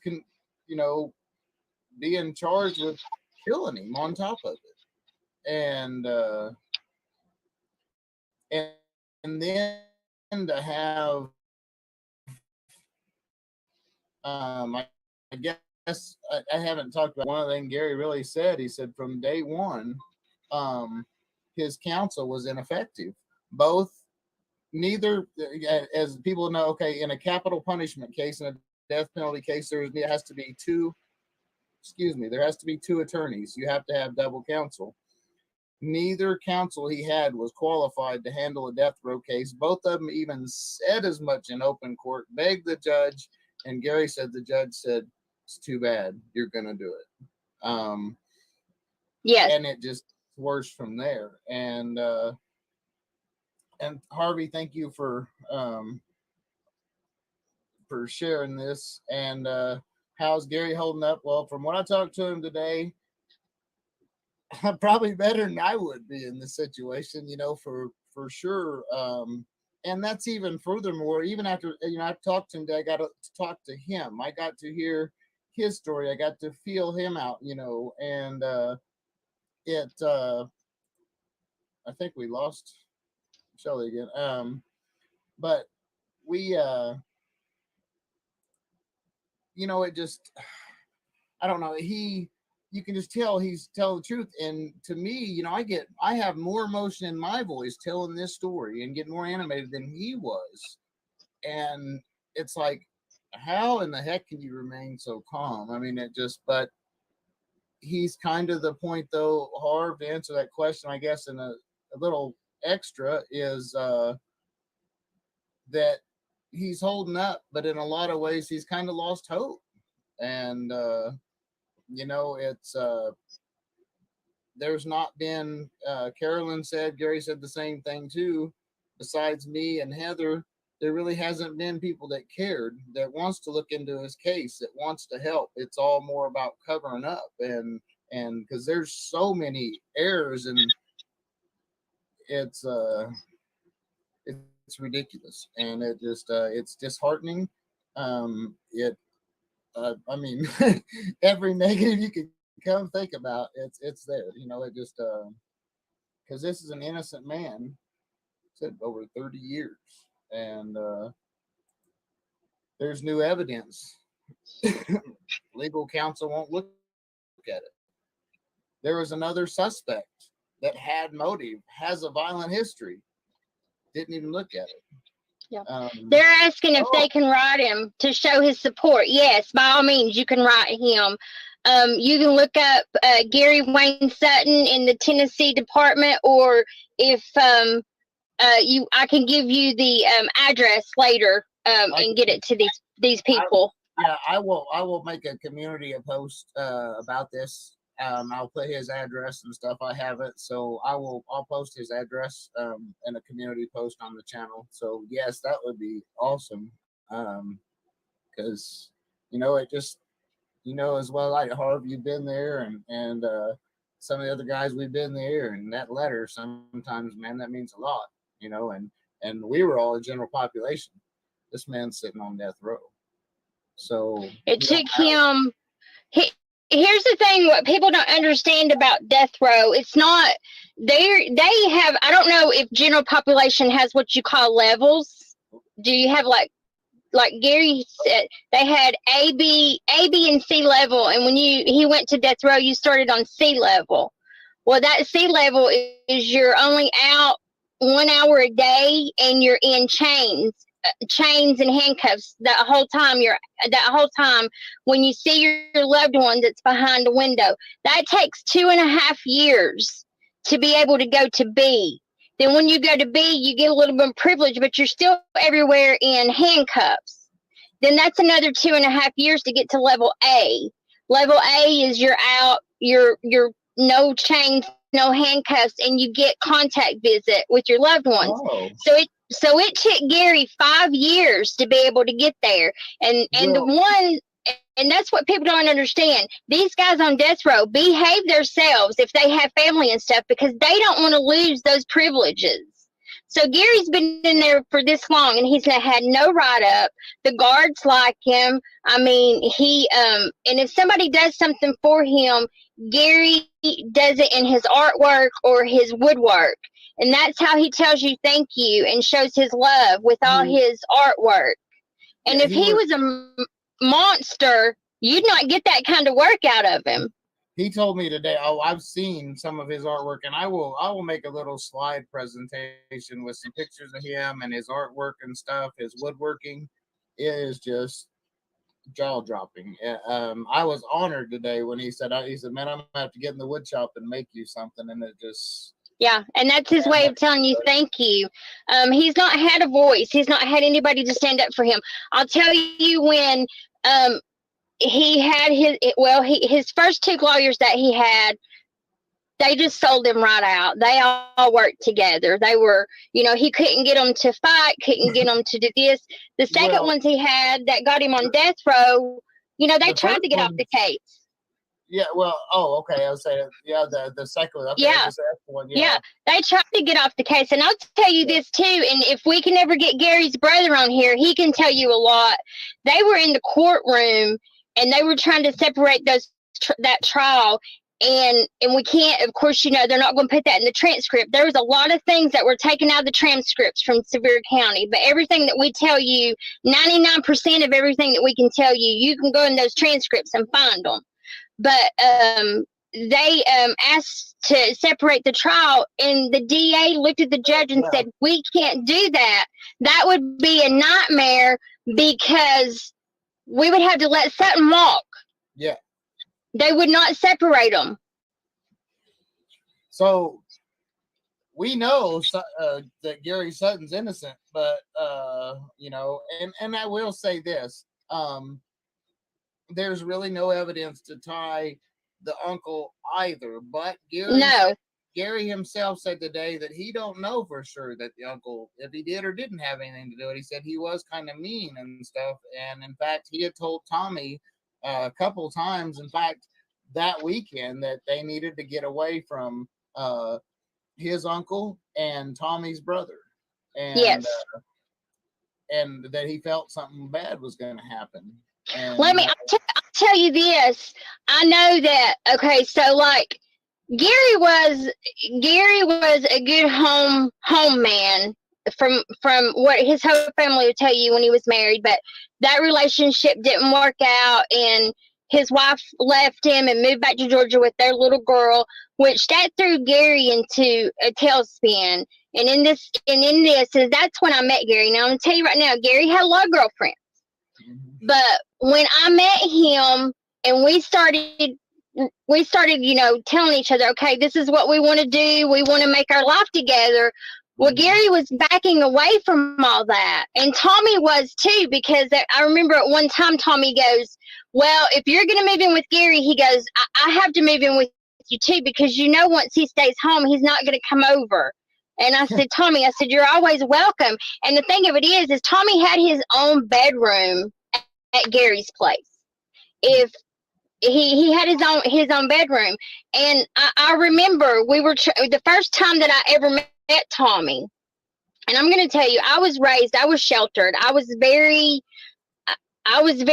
sheltered, and I didn't know the bad things out in the world that could happen and stuff. So when I was raised, that the law was the law, you respected what they said, and they're gonna protect you.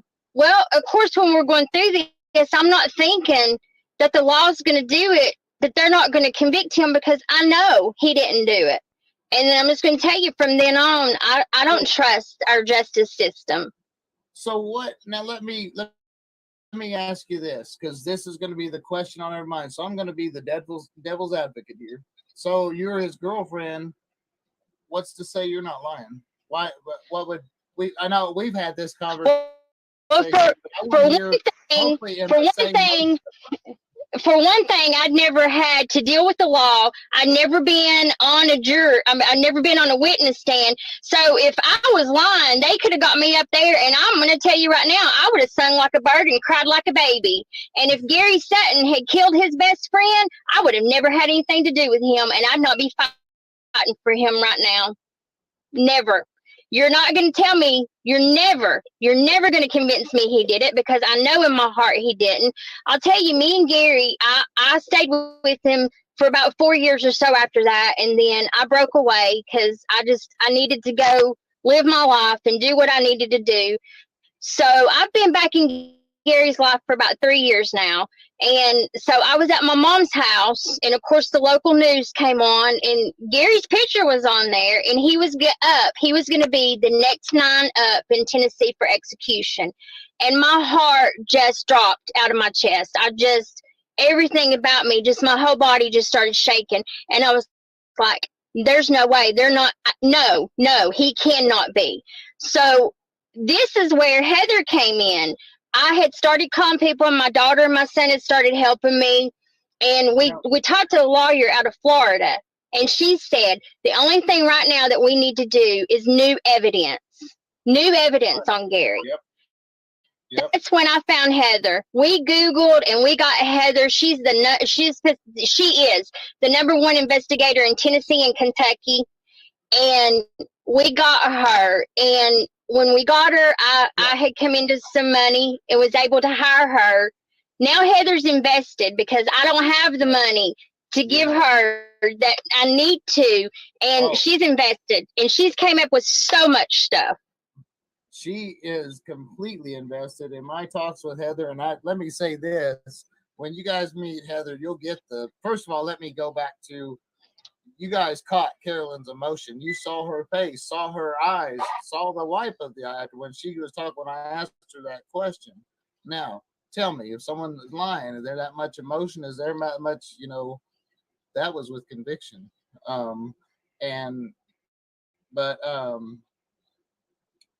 Man, I lost my train of thought after that one. But, but it's, it's so sad. It just and I don't remember. I'm sorry to cut you off now, because I don't remember. No, I do remember one question I did have. Is Sierra Weaver, is that his daughter? That's my daughter. So yeah, that's it. That's his. Yes. And that she is. If you guys know, that's in the chat. That's so. And Sierra started helping me when I started was fighting for Gary again. I called her up. My son remembers Gary and loved Gary like his own. My daughter was too young to remember him, but I never. All they ever knew was that the love of my life was in prison for something he didn't do. That's all she ever knew. So I called her up the night that happened. I said, Sierra, I just need you to start Googling Gary Wayne Sutton. And she goes, that's the man that you love. And I said, yes. I said, just Google him. That's all I said to her. And she called me back and she was like, you never told me that you were in this trial. I said, I was an alibi. So she's done a lot and she's helped me a lot. And then my son, he's always loved Gary and they have a really good relationship. So he's in the back burner. He'll be in the shadows, but he will be helping. And then Gary has a daughter, Cassandra.